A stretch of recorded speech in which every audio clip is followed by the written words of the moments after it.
ಅಧ್ಯಕ್ಷರು ಹಾಗೂ ಕರ್ನಾಟಕ ರಾಜ್ಯದ ಹೃದಯವಂತ ಹಾಗೂ ಜನಪ್ರಿಯ ಮುಖ್ಯಮಂತ್ರಿಗಳಾದ ಶ್ರೀ ಬಿ.ಎಸ್. ಯಡಿಯೂರಪ್ಪನವರಿಗೆ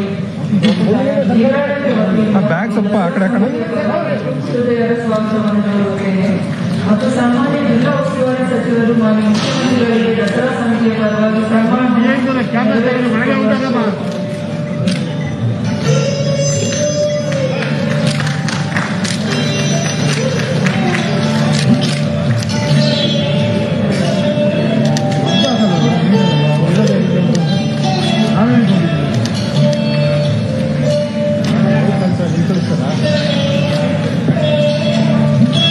ದಸರಾ ಕಾರ್ಯಕಾರಿ ಸಮಿತಿ ಅಧ್ಯಕ್ಷರು ಸಹಕಾರ ಸಚಿವರು ಹಾಗೂ ಮಾನ್ಯ ಜಿಲ್ಲಾ ಉಸ್ತುವಾರಿ ಸಚಿವರಾದ ಶ್ರೀ ಎಸ್. ಟಿ. ಸೋಮಶೇಖರ್ ಅವರು ಈ ವರ್ಷ ಮೊದಲ ಬಾರಿಗೆ ದಸರಾ ಮಹೋತ್ಸವದ ನೇತೃತ್ವವನ್ನು ವಹಿಸಿದ್ದು, ಪ್ರಾರಂಭದಿಂದಲೂ ಕೋವಿಡ್ನ ಈ ಸಂಕಟ ಸಮಯದಲ್ಲಿ ಇಡೀ ಕಾರ್ಯಕ್ರಮದ ರೂಪುರೇಷೆಗಳನ್ನು ನಿರ್ಧರಿಸುತ್ತಾ ಇಡೀ ಕಾರ್ಯಕ್ರಮಕ್ಕೆ ಮುಂಚೂಣಿಯಾಗಿ ನಿಂತು ಮಾರ್ಗದರ್ಶನ ನೀಡಿ ಹಗಲಿರುಳು ಶ್ರಮಿಸುತ್ತಿದ್ದಾರೆ. ಶ್ರೀಯುತರನ್ನು ತಮ್ಮೆಲ್ಲರ ಪರವಾಗಿ ಹಾಗೂ ವೈಯಕ್ತಿಕವಾಗಿ ಹೃದಯ ಸ್ವಾಗತವನ್ನು ಕೋರುತ್ತೇವೆ.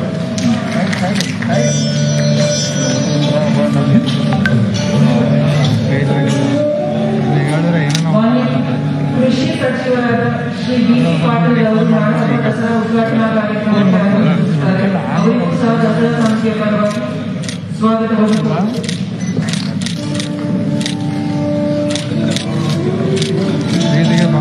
ಇಂದಿನ ಸಮಾರಂಭದ ಘನ ಅಧ್ಯಕ್ಷತೆಯನ್ನು ವಹಿಸಿರುವ ಹಿರಿಯರು ಚಾಮುಂಡೇಶ್ವರಿ ವಿಧಾನಸಭಾ ಕ್ಷೇತ್ರದ ಶಾಸಕರಾದ ಮಾನ್ಯ ಶ್ರೀ ಜಿ. ಟಿ. ದೇವೇಗೌಡರವರಿಗೂ ಸಹ ದಸರಾ ಸಮಿತಿಯ ಪರವಾಗಿ ಹೃದಯದ ಸ್ವಾಗತವನ್ನು ಕೋರುತ್ತೇವೆ. ಮಾನ್ಯ ಮಹಾಪೌರರಾದ ಶ್ರೀಮತಿ ತಸ್ನೀಮ್ ಅವರಿಗೂ, ಮಾನ್ಯ ಜಿಲ್ಲಾ ಪಂಚಾಯತಿ ಅಧ್ಯಕ್ಷರಾದ ಶ್ರೀಮತಿ ಪಿ. ಸಿ. ಪರಿಮಾಣ್ ಶ್ಯಾಮ್ ಅವರಿಗೂ ಸಹ ದಸರಾ ಸಮಿತಿಯ ಪರವಾಗಿ ಸ್ವಾಗತವನ್ನು.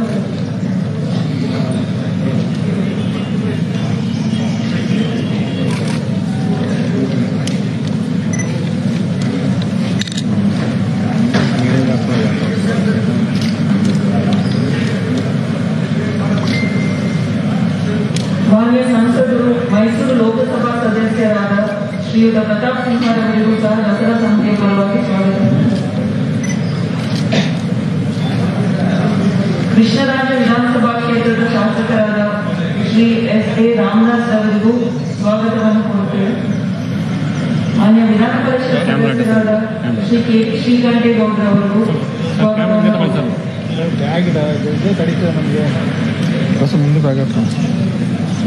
ಚಾಮರಾಜ ವಿಧಾನಸಭಾ ಕ್ಷೇತ್ರದ ಶಾಸಕರಾದ ಶ್ರೀ ಎಲ್. ನಾಗೇಂದ್ರರವರಿಗೂ, ನಂಜನಗೂಡು ತಾಲೂಕು ವಿಧಾನಸಭಾ ಕ್ಷೇತ್ರದ ಶಾಸಕರಾದ ಶ್ರೀ ಹರ್ಷವರ್ಧನ್ ಬಿ ಅವರಿಗೂ ದಸರಾ ಸಮಿತಿಯ ಪರವಾಗಿ ಸ್ವಾಗತವನ್ನು ಕೋರುತ್ತೇವೆ. ಮಾನ್ಯ ವಿಧಾನ ಪರಿಷತ್ ಸದಸ್ಯರಾದ ಶ್ರೀ ಎಚ್. ವಿಶ್ವನಾಥ್ ರವರಿಗೂ ಸ್ವಾಗತವನ್ನು ಕೋರುತ್ತೇವೆ. ಕೊಳ್ಳೇಗಾಲ ತಾಲೂಕು ವಿಧಾನಸಭಾ ಕ್ಷೇತ್ರದ ಶಾಸಕರಾದ ಶ್ರೀ ಎನ್. ಮಹೇಶ್ ರವರಿಗೂ ಸ್ವಾಗತವನ್ನು ಕೋರುತ್ತೇವೆ. ಗುಂಡ್ಲುಪೇಟೆ ತಾಲೂಕು ವಿಧಾನಸಭಾ ಕ್ಷೇತ್ರದ ಶಾಸಕರಾದ ಶ್ರೀ ಸಿ. ಎಸ್. ನಿರಂಜನ್ ಕುಮಾರ್ ಅಧ್ಯಕ್ಷರು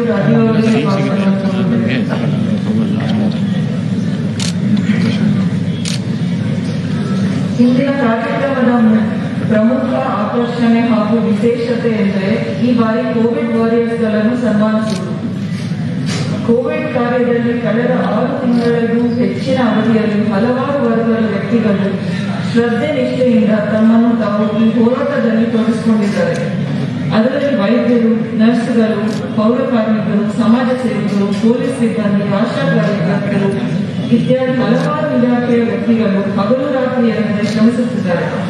ಇಂಥ ಎಲ್ಲರನ್ನು ಕರೆದು ಗೌರವ ಸಲ್ಲಿಸಲು ಸಾಧ್ಯವಿಲ್ಲ.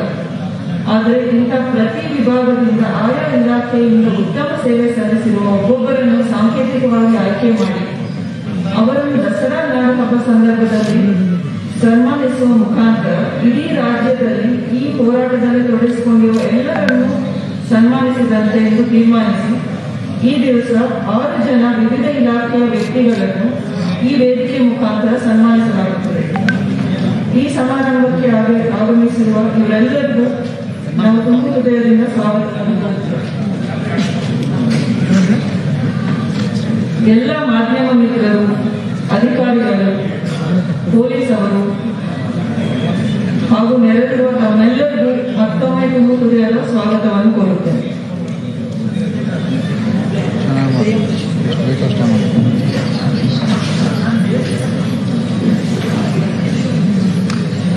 ಎಲ್ಲರನ್ನು ಪ್ರೀತಿಯಿಂದ ಬರಮಾಡಿಕೊಂಡ ಮೈಸೂರಿನ ನೂತನ ಜಿಲ್ಲಾಧಿಕಾರಿಗಳಾದ ಶ್ರೀಮತಿ ರೋಹಿಣಿ ಸಿಂಧೆ ಅವರಿಗೆ ಧನ್ಯವಾದಗಳು. ಆತ್ಮೀಯ ಬಂಧುಗಳೇ, ಈ ವರ್ಷದ ದಸರೆ ಕೊರೋನಾ ಸೇನಾನಿಗಳಿಗೆ ಸಮರ್ಪಣೆಯಾಗಿದೆ. ತಮ್ಮ ಜೀವದ ಹಂಗನ್ನ ತೊರೆದು ಸ್ವಹಿತಾಸಕ್ತಿಯನ್ನ ಬದಿಗಿಟ್ಟು ಇಡೀ ಸೋಂಕಿತರ ಆರೈಕೆಗೆ ನಿಂತ ಆಯ್ದ ಸೇನಾನಿಗಳಿಗೆ ಇಂದು ಈ ಪ್ರಮುಖ ವೇದಿಕೆಯಲ್ಲಿ ಜಿಲ್ಲಾ ಆಡಳಿತದ ಪರವಾಗಿ ಗೌರವ ಸಮರ್ಪಣೆಯನ್ನ ಮಾಡಲಾಗ್ತಾ ಇದೆ. ಇದು ಇಡೀ ಎಲ್ಲ ಸೇನಾನಿಗಳಿಗೂ ಸಮರ್ಪಣೆ ಬರ್ತದೆ. ಆಯ್ದ 6 ಮಂದಿಯನ್ನ ಮಾತ್ರ ಇಲ್ಲಿ ಆಯ್ಕೆ ಮಾಡಿಕೊಂಡು ಇದೀಗ ಅವರಿಗೆ ಜಿಲ್ಲಾ ಆಡಳಿತದ ಪರವಾಗಿ ಗೌರವ ಸಮರ್ಪಣೆಯನ್ನ ಮಾಡಲಾಗ್ತಾ ಇದೆ. ಎಂತಹ ಆತಂಕದ ಸಮಯದಲ್ಲಿ ನಾವೆಲ್ಲರೂ ಇದ್ವಿ, ಆದ್ರೆ ಈ ಸೇನಾನಿಗಳು ಯಾವುದನ್ನು ಕೂಡ ಲೆಕ್ಕಿಸ್ತಿಲ್ಲ.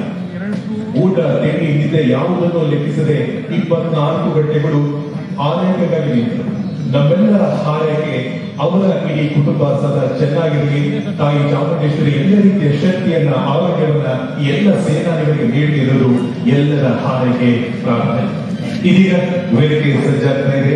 ಎಲ್ಲ ಕೊರೋನಾ ಸೇನಾನಿಗಳಿಗೆ ಗೌರವ ಸಮರ್ಪಣೆಗಾಗಿ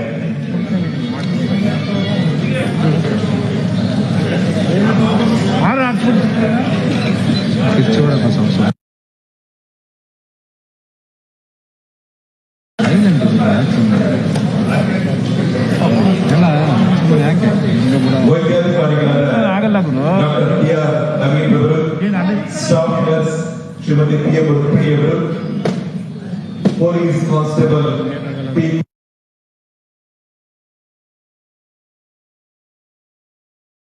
ಕುಮಾರ್ ಅವರು, ನೂರ್ ಜಾನ್, ಅನಾಥ ಶವಗಳ ಆತ್ಮ ಬಂಧು ಅಯ್ಯೂಬ್ ಅಹಮದ್, ಜೋರು ಚಪ್ಪಾಳೆಯನ್ನು ಕೊಡುವ ಬಂಧುಗಳೇ, ಅವರ ಸೇವೆ ಶ್ಲಾಘನೀಯವಾದದ್ದು.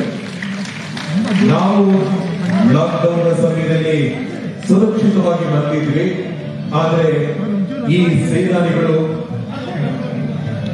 ದೊಡ್ಡ ಹೋರಾಟವನ್ನು ನಡೆಸಿ ಎಲ್ಲ ಸೋಂಕಿತರಿಗೆ ಆರೈಕೆಯನ್ನು ಮಾಡಿ ಆತ್ಮಸ್ಥೈರ್ಯವನ್ನ ತುಂಬಿದಂತ ಮಹನೀಯರು.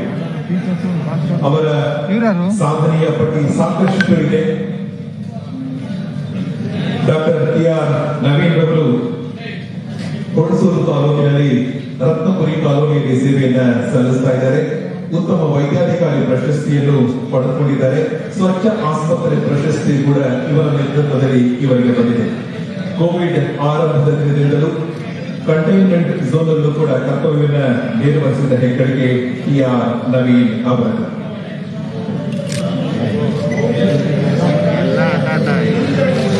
ಮತ್ತೊಬ್ಬರು ಸ್ಟಾಫ್ ನರ್ಸ್ ರುಕ್ಮಿಣಿಯವರು ಇನ್ಚಾರ್ಜ್ ಮೆಟ್ರನ್ ಆಗಿ ಇಡೀ ಆಸ್ಪತ್ರೆಯ ನಿರ್ವಹಣೆಯನ್ನು ಮಾಡಿದ್ದಾರೆ. ರೋಗಿಗಳ ಶುಶ್ರೂಷೆಯಲ್ಲಿ ತೊಡಗಿದ್ದಾರೆ. ಎಡದೂರು ತಾಲೂಕು ಆಸ್ಪತ್ರೆಯಲ್ಲಿ 2.5 ವರ್ಷ, ಚೆಲುವಮ್ಮ ಆಸ್ಪತ್ರೆಯಲ್ಲಿ, ಸಾಂಕ್ರಾಮಿಕ ರೋಗಗಳ ಆಸ್ಪತ್ರೆಯಲ್ಲಿ, ಹೀಗೆ ಹಲವು ಆಸ್ಪತ್ರೆಗಳಲ್ಲಿ ಸೇವೆಯನ್ನು ಸಲ್ಲಿಸಿದ ಹೆಗ್ಗಳಿಕೆ ಇವರದ್ದು. ಪಿ. ಕುಮಾರ್ ಅವರ ಪರವಾಗಿ ಅವರ ಪತ್ನಿ ಗೌರವವನ್ನು ಸ್ವೀಕರಿಸ್ತಾ ಇದ್ದಾರೆ. ಇವರದು ಮೂಲದ ಕುವೆಂಪು ನಗರ ಪೊಲೀಸ್ ಠಾಣೆ, ಇದೀಗ ಪೊಲೀಸ್ ಆಯುಕ್ತರ ಕಚೇರಿ ಗೋವಡಿ ತಾಂತ್ರಿಕ ಕೋಶದಲ್ಲಿ ಕೆಲಸವನ್ನ ನಿರ್ವಹಿಸ್ತಾ ಇದ್ದಾರೆ. ಪಿ. ಕುಮಾರ್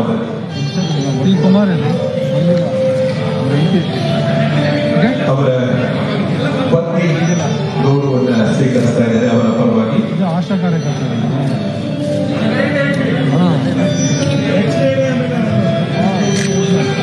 ಆಶಾ ಕಾರ್ಯಕರ್ತೆ ನೂರ್ ಜಾನ್,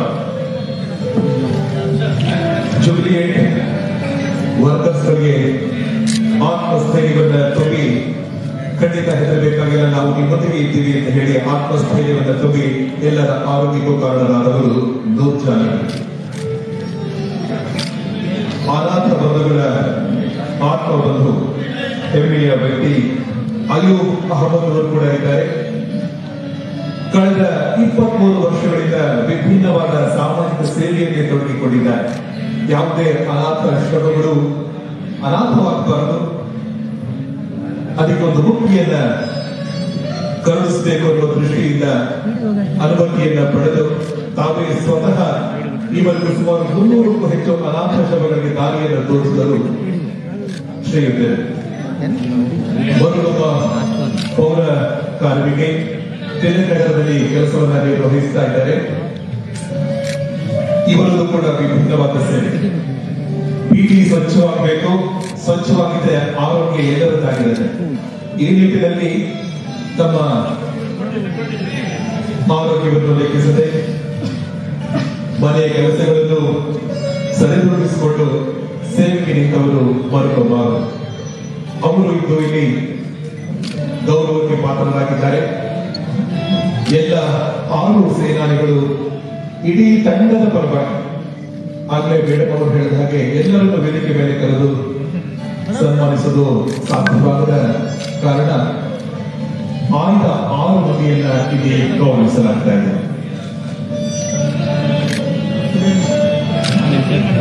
ಇವರ ಸೇವೆಯನ್ನ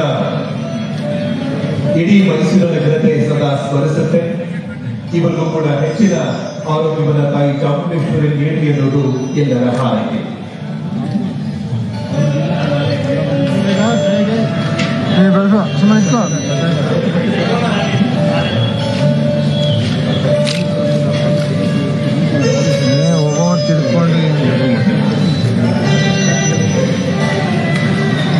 ಪ್ರತಿ ಬಾರಿಯೂ ದಸರೆಯಲ್ಲಿ ವಿಶೇಷತೆ ಇರುತ್ತೆ. ಹಾಗಾಗಿ ಕೋವಿಡ್ ನ ಆತಂಕದ ಸಮಯದಲ್ಲೂ ಕೂಡ ಒಂದು ವಿಶೇಷ ಅಂತಂದ್ರೆ ಕೋವಿಡ್ ವಾತಾವರಣದ ತಿಳಿಗೊಳಿಸಿದಂತಹ ಈ ಸೇನಾನಿಗಳಿಗೆ ಗೌರವ ಸಮರ್ಪಣೆಯನ್ನು ಮಾಡಿ ಅವರ ಸೇವೆಯನ್ನು ನೆರವೇರಿಸಿಕೊಳ್ಳುವ ಒಂದು ಸದವಕಾಶ ಇದಾಗಿದೆ.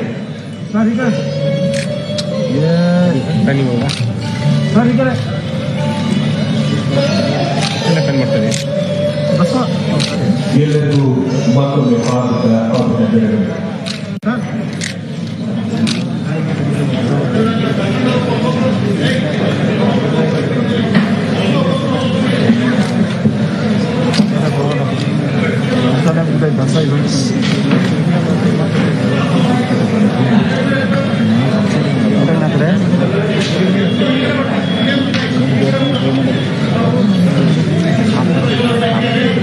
ಸೇವಾ ಅವಧಿಯಲ್ಲಿ ಅವಿರತ ಪರಿಶ್ರಮ ಇವರದ್ದು. ಮತ್ತೊಮ್ಮೆ ಧನ್ಯವಾದಗಳನ್ನು ಹೇಳ್ತಾ ಕಾರ್ಯಕ್ರಮ ಮತ್ತೆ ಮುಂದುವರಿತಾ ಇದೆ. ಆತ್ಮೀಯ ಬಂಧುಗಳೇ, ಇದೀಗ ಅವರ ಮಾತುಗಳನ್ನು ಕೇಳುವಂತಹ ಸಮಯ. ಯಾರ ಮಾತುಗಳು?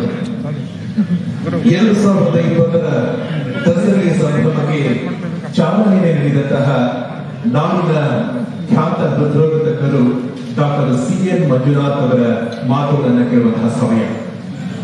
ಎಲ್ಲರ ಹೃದಯಕ್ಕೆ ಹತ್ತಿರವಾದವರು ಡಾಕ್ಟರ್ CN ಮಂಜುನಾಥ್ ಅವರು.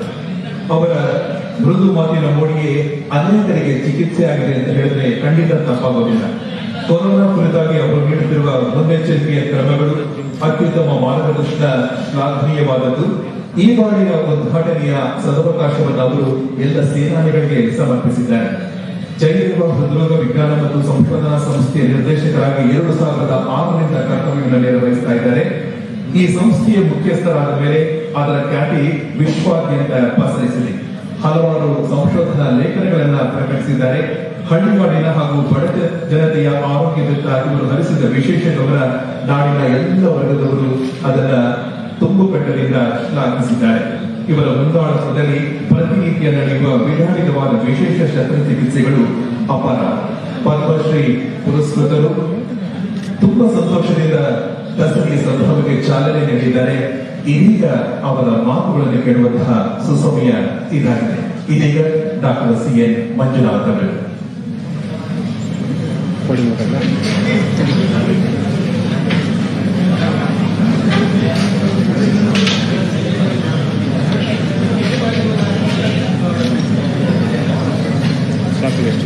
ಎಲ್ಲರಿಗೂ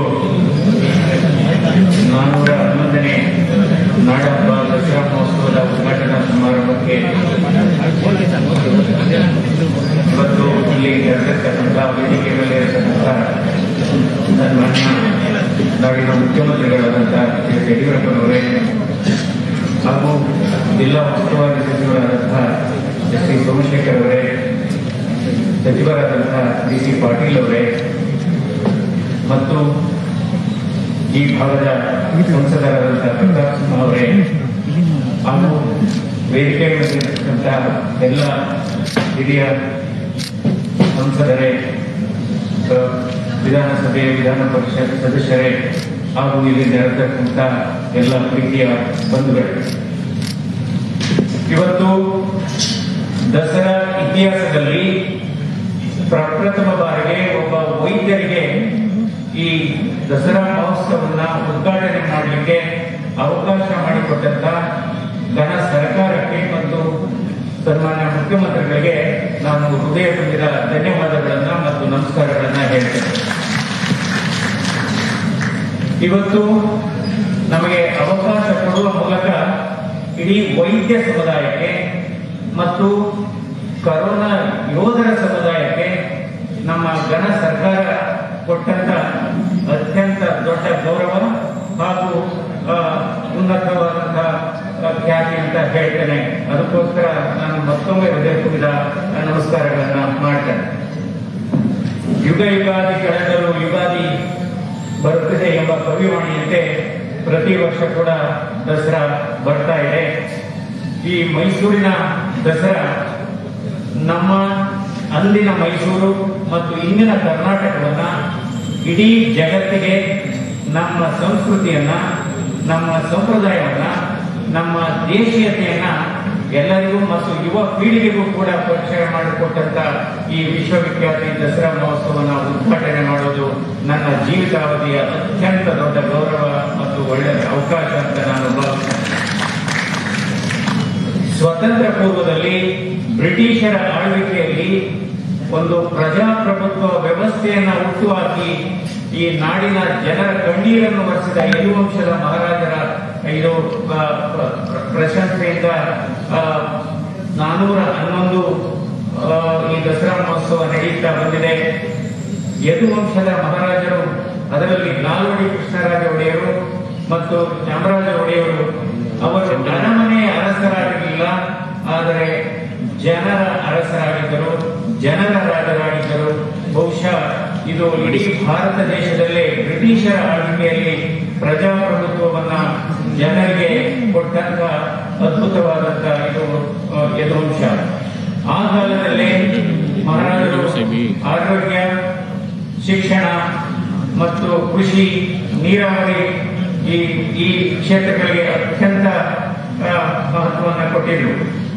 ನಾವು ಪ್ರೀತಿಸುವ ಭಾಷೆ ಕನ್ನಡ, ಮಾತನಾಡುವ ಭಾಷೆ ಕನ್ನಡ, ಆದರೆ ಈ ಜಗತ್ತಿನಲ್ಲಿ ಬದುಕುವ ಭಾಷೆ ಇಂಗ್ಲಿಷ್ ಆಗಿದೆ. ಅದರಿಂದ ಕನ್ನಡವನ್ನು ಬೇಕು, ಆದರೆ ಜೊತೆಗೆ ಸಮತೋಲನವಾಗಿ ಇಂಗ್ಲಿಷ್ ಅನ್ನು ಕಲಿಯಬೇಕಾಗಿದೆ. ಜಗತ್ತಿನಲ್ಲಿ ಹಲವಾರು ಸಮಸ್ಯೆಗಳಿಗೆ ಯಾವುದೇ ಉತ್ತರವಿಲ್ಲ, ಜಗತ್ತಿನ ಹಲವಾರು ಸಮಸ್ಯೆಗಳಿಗೆ ಯಾವುದೇ ಪರಿಹಾರ ಇಲ್ಲ. ಆದರೆ ಜಗತ್ತು ಮಾತ್ರ ಮುಂದೆ ಮುಂದೆ ಸಾಗುತ್ತಿದೆ. ಲಕ್ಷಾಂತರ ಜನ ಇವತ್ತು ಕೊರೋನಾ ಸೋಂಕಿನಿಂದ ಬಳಲುತ್ತಿದ್ದಾರೆ. ಲಕ್ಷಾಂತರ ಜನ ಜಲಪ್ರಳಯದಿಂದ ನೊಂದು ಹೋಗಿದ್ದಾರೆ. ಬದುಕು ಬೀದಿಪಾಲಾಗಿದೆ. ಆದರೆ ಇದಕ್ಕೆಲ್ಲ ಕಾಪಾಡುವ ಶಕ್ತಿ ಇವತ್ತು ಕಾಡುವ ಶಕ್ತಿಗಿಂತ ಅತಿ ಹೆಚ್ಚಾಗಿದೆ. ಇವೆಲ್ಲ ಈ ಜಗತ್ತಿನ ಸಮಸ್ಯೆಗಳಿಗೆ ಸಂರಕ್ಷಣೆ ಕೊಡತಕ್ಕಂತ ಈ ಕರೋನಾ ಸೋಂಕನ್ನ ಬೇಗ ನಿರ್ಗಮಿಸಿ ಜನರ ಬದುಕು ಹೊಸನಾಗಲಿ ಎಂದು ನಾವು ದೇವರಲ್ಲಿ ಪ್ರಾರ್ಥನೆ ಮಾಡಿಕೊಳ್ಳೋಣ. ನಮ್ಮ ಶ್ರೀಮತಿಯವರು ಹೇಳಿದ್ರು, ನಮ್ಮ ಮಕ್ಕಳು ಕೂಡ ಹೇಳಿದ್ರು, ನೀವು ಯಾವುದೇ ನಮಗಾಗಿ ಏನೂ ಚಾಮುಂಡೇಶ್ವರಿಯನ್ನ ಇವತ್ತು ಬೇಡಬಾರದು, ಇದು ರಾಜ್ಯದ ಜನತೆಗೆ ಒಳ್ಳೆಯದಾಗಲಿ ಎನ್ನುವುದನ್ನು ಮಾತ್ರ ಬೇಡಬೇಕು ಅಂತ ನಾನು ಇವತ್ತು ಚಾಮುಂಡೇಶ್ವರಿಯಲ್ಲಿ ಕೇಳಿದ್ದು ಮೂರು ಬೇಡಿಕೆಗಳು. ಒಂದು, ಜನ ಮತ್ತು ರಾಜ್ಯ ಮತ್ತು ರಾಷ್ಟ್ರ, ಇಡೀ ಪ್ರಪಂಚ ಕರೋನಾ ಸೋಂಕಿನಿಂದ ಮುಕ್ತವಾಗಲಿ. ಎರಡನೇದು, ಆದಷ್ಟು ಬೇಗ ನಮಗೆ ಲಸಿಕೆ ಸಿಗಲಿ.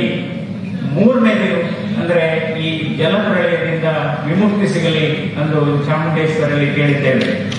ರಾಜ್ಯ ಸರ್ಕಾರ ಇವತ್ತು 6 ಜನ ವಾರಿಯರ್ಸ್ ಅನ್ನ ಇವತ್ತು ಸನ್ಮಾನ್ಯ ಮುಖ್ಯಮಂತ್ರಿಗಳು ಇವತ್ತು ಅವರಿಗೆ ಸನ್ಮಾನಿಸಿದ್ದಾರೆ. ಆದರೆ ಸನ್ಮಾನ್ಯ ಮುಖ್ಯಮಂತ್ರಿಗಳು ಕೂಡ ನಮ್ಮ ರಾಜ್ಯದ ಈ ಕರೋನಾ ಸೋಂಕಿನ ಮುಖ್ಯ ವಾರಿಯರ್ ಆಗಿ ಕೆಲಸ ಮಾಡಿದ್ದಾರೆ. ಯಾಕೆಂದ್ರೆ ನಾವು ಈ ಕರೋನಾ ಜೊತೆ 8 ತಿಂಗಳು ವಾಸ ಮಾಡಿದ್ದೇವೆ, 8 ತಿಂಗಳು ಪ್ರಯಾಣವನ್ನು ಬೆಳೆಸಿದ್ದೇವೆ. ಇವತ್ತು ಈ ಕರೋನಾ ಸೋಂಕು ನಮಗೆ ಹಲವಾರು ಪಾಠಗಳನ್ನು ಕಲಿಸಿದೆ. ಹಾಗೆಯೇ ಇನ್ನೂ ಹೊಸ ಹೊಸ ಪಾಠಗಳನ್ನು ಕೂಡ ಕಲಿಸುತ್ತಾ ಹೋಗಿದೆ. ಮೂರು ಪಾಠಗಳನ್ನು ಅದು ಕಲಿಸಿದೆ. ಒಂದು, ನಾವು ಮಾಸ್ಕ್ ಅನ್ನು ಧರಿಸಬೇಕು. ಎರಡನೇದು, ವ್ಯಕ್ತಿಗತ ಅಂತರವನ್ನು ಕಾಪಾಡಿಕೊಳ್ಳಬೇಕು. ಮೂರನೇದು, ನಮ್ಮ ಕೈಯನ್ನ ಶುಚಿತ್ವವಾಗಿ ಇಟ್ಟುಕೊಳ್ಳಬೇಕು ಅಂತ. ಎಷ್ಟೋ ಸಾರಿ ನಾವು ಪ್ರಯತ್ನ ಮಾಡಿದರೂ ಕೂಡ ಒಬ್ಬ ಮನುಷ್ಯ ಇನ್ನೊಬ್ಬ ಮನುಷ್ಯನನ್ನ ಬದಲಿಸಲಿಕ್ಕೆ ಅಥವಾ ಬದಲಾಯಿಸಲಿಕ್ಕೆ ಸಾಧ್ಯವಿಲ್ಲ. ಆದರೆ ಪರಿಸರ ಮಾತ್ರ ಬದಲಾಯಿಸಲಿಕ್ಕೆ ಸಾಧ್ಯವಿದೆ ಅನ್ನೋದಕ್ಕೆ ಇದೇ ಕರೋನಾ ಸಂಖ್ಯೆ ಬಹಳ ಉತ್ತಮವಾದಂತಹ ಉದಾಹರಣೆ. ಏಕೆಂದ್ರೆ ಪರಿಸರವನ್ನ ನಾವು ಬೆಳೆಸಬೇಕಾಗಿದೆ. ಪರಿಸರದ ವಿರುದ್ಧ ಹೋದರೆ ಏನಾಗುತ್ತೆ ಅನ್ನೋದಕ್ಕೆ ಇವತ್ತು ಈ ಕರೋನಾ ಸೋಂಕೆ ಒಂದು ಅದ್ಭುತವಾದಂತಹ ಉದಾಹರಣೆ. ಮಾಡಬಾರದನ್ನು ಮಾಡಿದರೆ, ತಿನ್ನಬಾರದನ್ನು ತಿಂದರೆ ಯಾವ ರೀತಿಯ ಈ ಜೈವಿಕ ಕ್ರಿಮಿಗಳು ಬರುತ್ತೆ ಅನ್ನೋದಕ್ಕೆ ಈ ಕರೋನಾ ಸೋಂಕೆ ಒಂದು ಉದಾಹರಣೆ. ಚೀನಾದ ವುಹಾನ್ ಸಿಟಿಯಲ್ಲಿ ಉತ್ಪತ್ತಿಯಾದ ಕರೋನಾ ವೈರಸ್ ಇಡೀ ಪ್ರಪಂಚವನ್ನ ಆವರಿಸಿ ಇವತ್ತು ಲಕ್ಷಾಂತರ ಜನ ಇವತ್ತು ಇದಕ್ಕೆ ತುತ್ತಾಗ್ತಾ ಇದ್ದಾರೆ. ಇದು ನಿಜವಾಗ್ಲೂ ಆತಂಕಕಾರಿಯ ವಿಚಾರ. ಹಾಗೆ ಇನ್ನೊಂದು ಬಹಳ ಮುಖ್ಯವಾದಂಥದ್ದು, ಈಗಾಗಲೇ ನಮ್ಮ ರಾಜ್ಯದಲ್ಲಿ 150ಕ್ಕೂ ಹೆಚ್ಚು ಲ್ಯಾಬ್ಗಳನ್ನ ಇವತ್ತು ಒದಗಿಸಲಾಗಿದೆ. ಪ್ರತಿದಿನ 1 ಲಕ್ಷಕ್ಕೂ ಮೀರಿ ಇವತ್ತು ಕೋವಿಡ್ ಟೆಸ್ಟ್ಗಳು ಆಗ್ತಾ ಇದೆ. ಮುಖ್ಯಮಂತ್ರಿಗಳು ಪ್ರತಿದಿನ ಸುಮಾರು ಕಳೆದ 8 ತಿಂಗಳಲ್ಲಿ 300-400 ಸಭೆಗಳನ್ನು ನಡೆಸಿ ಮಾರ್ಗಸೂಚಿಗಳನ್ನು ಕೊಡುತ್ತಾ, ಹಾಗೆಯೇ ಹಲವಾರು ಮಹತ್ವದ ನಿರ್ಧಾರಗಳನ್ನು ಮಾಡಿ ಇವತ್ತು ಕರೋನಾ ಈ ಸೋಂಕಿನ ಚಿಕಿತ್ಸೆಗೆ ಮತ್ತು ಇದರ ನಿಯಂತ್ರಣಕ್ಕೆ ಅದ್ಭುತವಾದ ಸೇವೆಯನ್ನ ಈ ನಾಡಿನ ಜನರಿಗೆ ಕೊಟ್ಟಿದ್ದಾರೆ. ಅವರನ್ನ ನಿಜವಾಗ್ಲೂ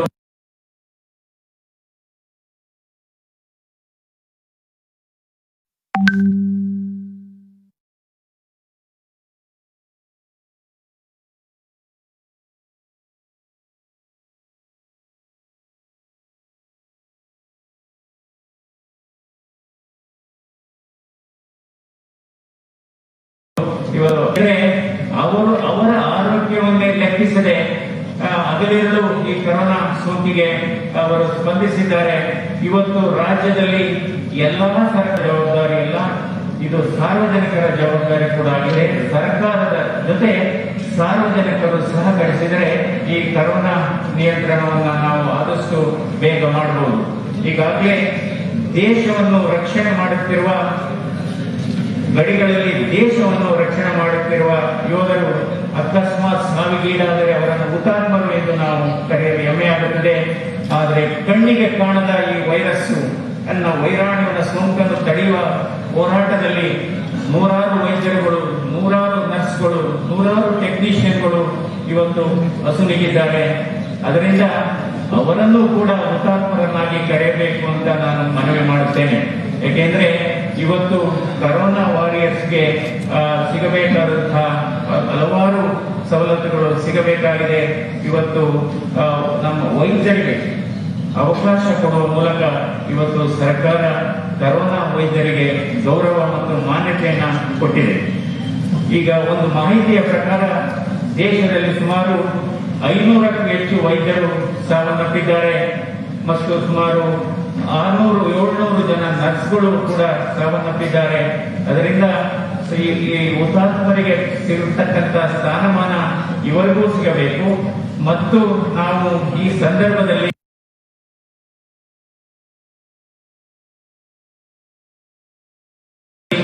ಈ ಹುತಾತ್ಮರಿಗೆ, ಈ ಕರೋನಾ ವಾರಿಯರ್ಸ್ ಇಂದ ಸಾವನ್ನಪ್ಪಿದ ಹುತಾತ್ಮರಿಗೆ ಅವರಿಗೆ ಸಾಂತ್ವನ ಹೇಳುವಂತದ್ದು ನಮ್ಮ ಆದ್ಯ ಕರ್ತವ್ಯ. ಹಾಗೂ ಇನ್ನೊಂದು ನಂದು ಮನವಿ ಇದೆ. ಈ ಕರೋನಾ ವಾರಿಯರ್ಸ್ ಏನು ಸಾವನ್ನಪ್ಪಿದ್ದಾರೆ ಅಥವಾ ಇವರು ಸಕ್ರಿಯವಾಗಿ ಪಾಲ್ಗೊಂಡಿದ್ದಾರೆ, ಸರ್ಕಾರ ಅವರಿಗೆ ಒಂದು ಪ್ರಶಂಸೆ ಪತ್ರವನ್ನ ಕೊಡಬೇಕು ಅಂತ ನಾನು ಮನವಿ ಮಾಡ್ತೇನೆ. ಏಕೆಂದ್ರೆ ಇವತ್ತು ಈ ಕರೋನಾ ಸೋಂಕು ಕಳಂಕವಲ್ಲ, ಆತಂಕ ಇದೆ, ಆದರೆ ಇದು ಕಳಂಕವಲ್ಲ. ನಾವು ಸೋಂಕಿತರಿಂದ ದೈಹಿಕವಾಗಿ ಅಥವಾ ವ್ಯಕ್ತಿಗತವಾಗಿ ದೂರ ಇರಬೇಕೇ ಹೊರತು ಮಾನಸಿಕವಾಗಿ ದೂರವಾಗಬಾರದು. ಇದು ಅಸ್ಪೃಶ್ಯತೆ ಅಲ್ಲ ಅಂತ ನಾನು ಒತ್ತಿ ಹೇಳಬೇಕಾಗುತ್ತೆ. ಎಷ್ಟೋ ಜನ ಇದೊಂದು ವಿಚಿತ್ರವಾದಂತ ಕಾಯಿಲೆ, ಒಂದೇ ಕಾಯಿಲೆಯಲ್ಲಿ ಎರಡು ಕಾಯಿಲೆ ಇದೆ. ಒಂದು ವೈರಸ್ ಕಾಯಿಲೆ ಇದೆ, ಮತ್ತೊಂದು ಏನಪ್ಪಾ ಅಂದ್ರೆ ಇದು ಮಾನಸಿಕ ಕಾಯಿಲೆ ಇದೆ. ನಾವು ಕರೋನಾ ಸೋಂಕಿನಿಂದ ಬಳಲುತ್ತಿದ್ದವರಿಗೆ ನಾವು ಪ್ರೀತಿಯನ್ನು ತೋರಿಸಬೇಕು, ಕನಿಕರವನ್ನು ತೋರಿಸಬೇಕು. ಈಗ ಯಾಕೆಂದ್ರೆ ಈ ಕರೋನಾ ವೈರಸ್ 90% ಜನ ಸಾಮಾನ್ಯ ಚಿಕಿತ್ಸೆಯಲ್ಲೇ ಅವರು ವಾಸಿಯಾಗ್ತಾರೆ ಅಥವಾ ಚಿಕಿತ್ಸೆ ಇಲ್ಲದೆ ವಾಸಿಯಾಗ್ತಾರೆ. 8% ಜನರಿಗೆ ಮಾತ್ರ ಆಕ್ಸಿಜನ್ ವ್ಯವಸ್ಥೆ ಬೇಕಾಗುತ್ತೆ. ಕೇವಲ 1% ಜನರಿಗೆ ಮಾತ್ರ ವೆಂಟಿಲೇಟರ್ ಬೇಕಾಗುತ್ತೆ. ಇವತ್ತು ಕರೋನಾ ಕಾಯಿಲೆಗಿಂತ ಕರೋನಾ ಭಯ ಎಂಬ ಕಾಯಿಲೆ ಹೆಚ್ಚಾಗ್ತಾ ಇದೆ. ಇಂಥ ಸಂದರ್ಭದಲ್ಲಿ ನಾವು ಅಂತ ನೊಂದವರಿಗೆ ಆತ್ಮಸ್ಥೈರ್ಯವನ್ನ, ಆತ್ಮವಿಶ್ವಾಸವನ್ನ ಕೊಡಬೇಕಾಗಿದೆ. ಇನ್ನು ವೈದ್ಯಕೀಯ ಕ್ಷೇತ್ರ ಒಂದು ರಣರಂಗವಾಗಿದೆ. ವೈದ್ಯರುಗಳು ರೋಗಿಗಳಾಗ್ತಾ ಇದ್ದಾರೆ. ಇದು ನಿಜವಾಗ್ಲೂ ವಿಪರ್ಯಾಸ. ಕೆಲವು ಅಧ್ಯಯನದ ಪ್ರಕಾರ ವೈದ್ಯರ ವಯಸ್ಸು ಇತ್ತೀಚಿನ ದಿನಗಳಲ್ಲಿ 10 ವರ್ಷ ಕಡಿಮೆ ಆಗ್ತಾ ಇದೆ. ಇದು ನಿಜವಾಗ್ಲೂ ಒಂದು ಆತಂಕಕಾರಿ ಬೆಳವಣಿಗೆ. ಸತತವಾಗಿ ವೈದ್ಯರ ಮೇಲೆ ಒತ್ತಡ, ಅವರ ವೃತ್ತಿಯ ಒತ್ತಡ, ರೋಗಿಗಳಿಂದ ಒತ್ತಡ ಮತ್ತು ವ್ಯವಸ್ಥೆಯ ಒತ್ತಡ.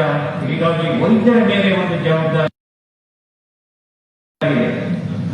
ಸೂಕ್ತ ಕಾಲದಲ್ಲಿ ಗುಣಮಟ್ಟದ ಚಿಕಿತ್ಸೆಯನ್ನು ಕೊಡತಕ್ಕಂಥ ಜವಾಬ್ದಾರಿ ವೈದ್ಯರ ಮೇಲೆ ಇದೆ.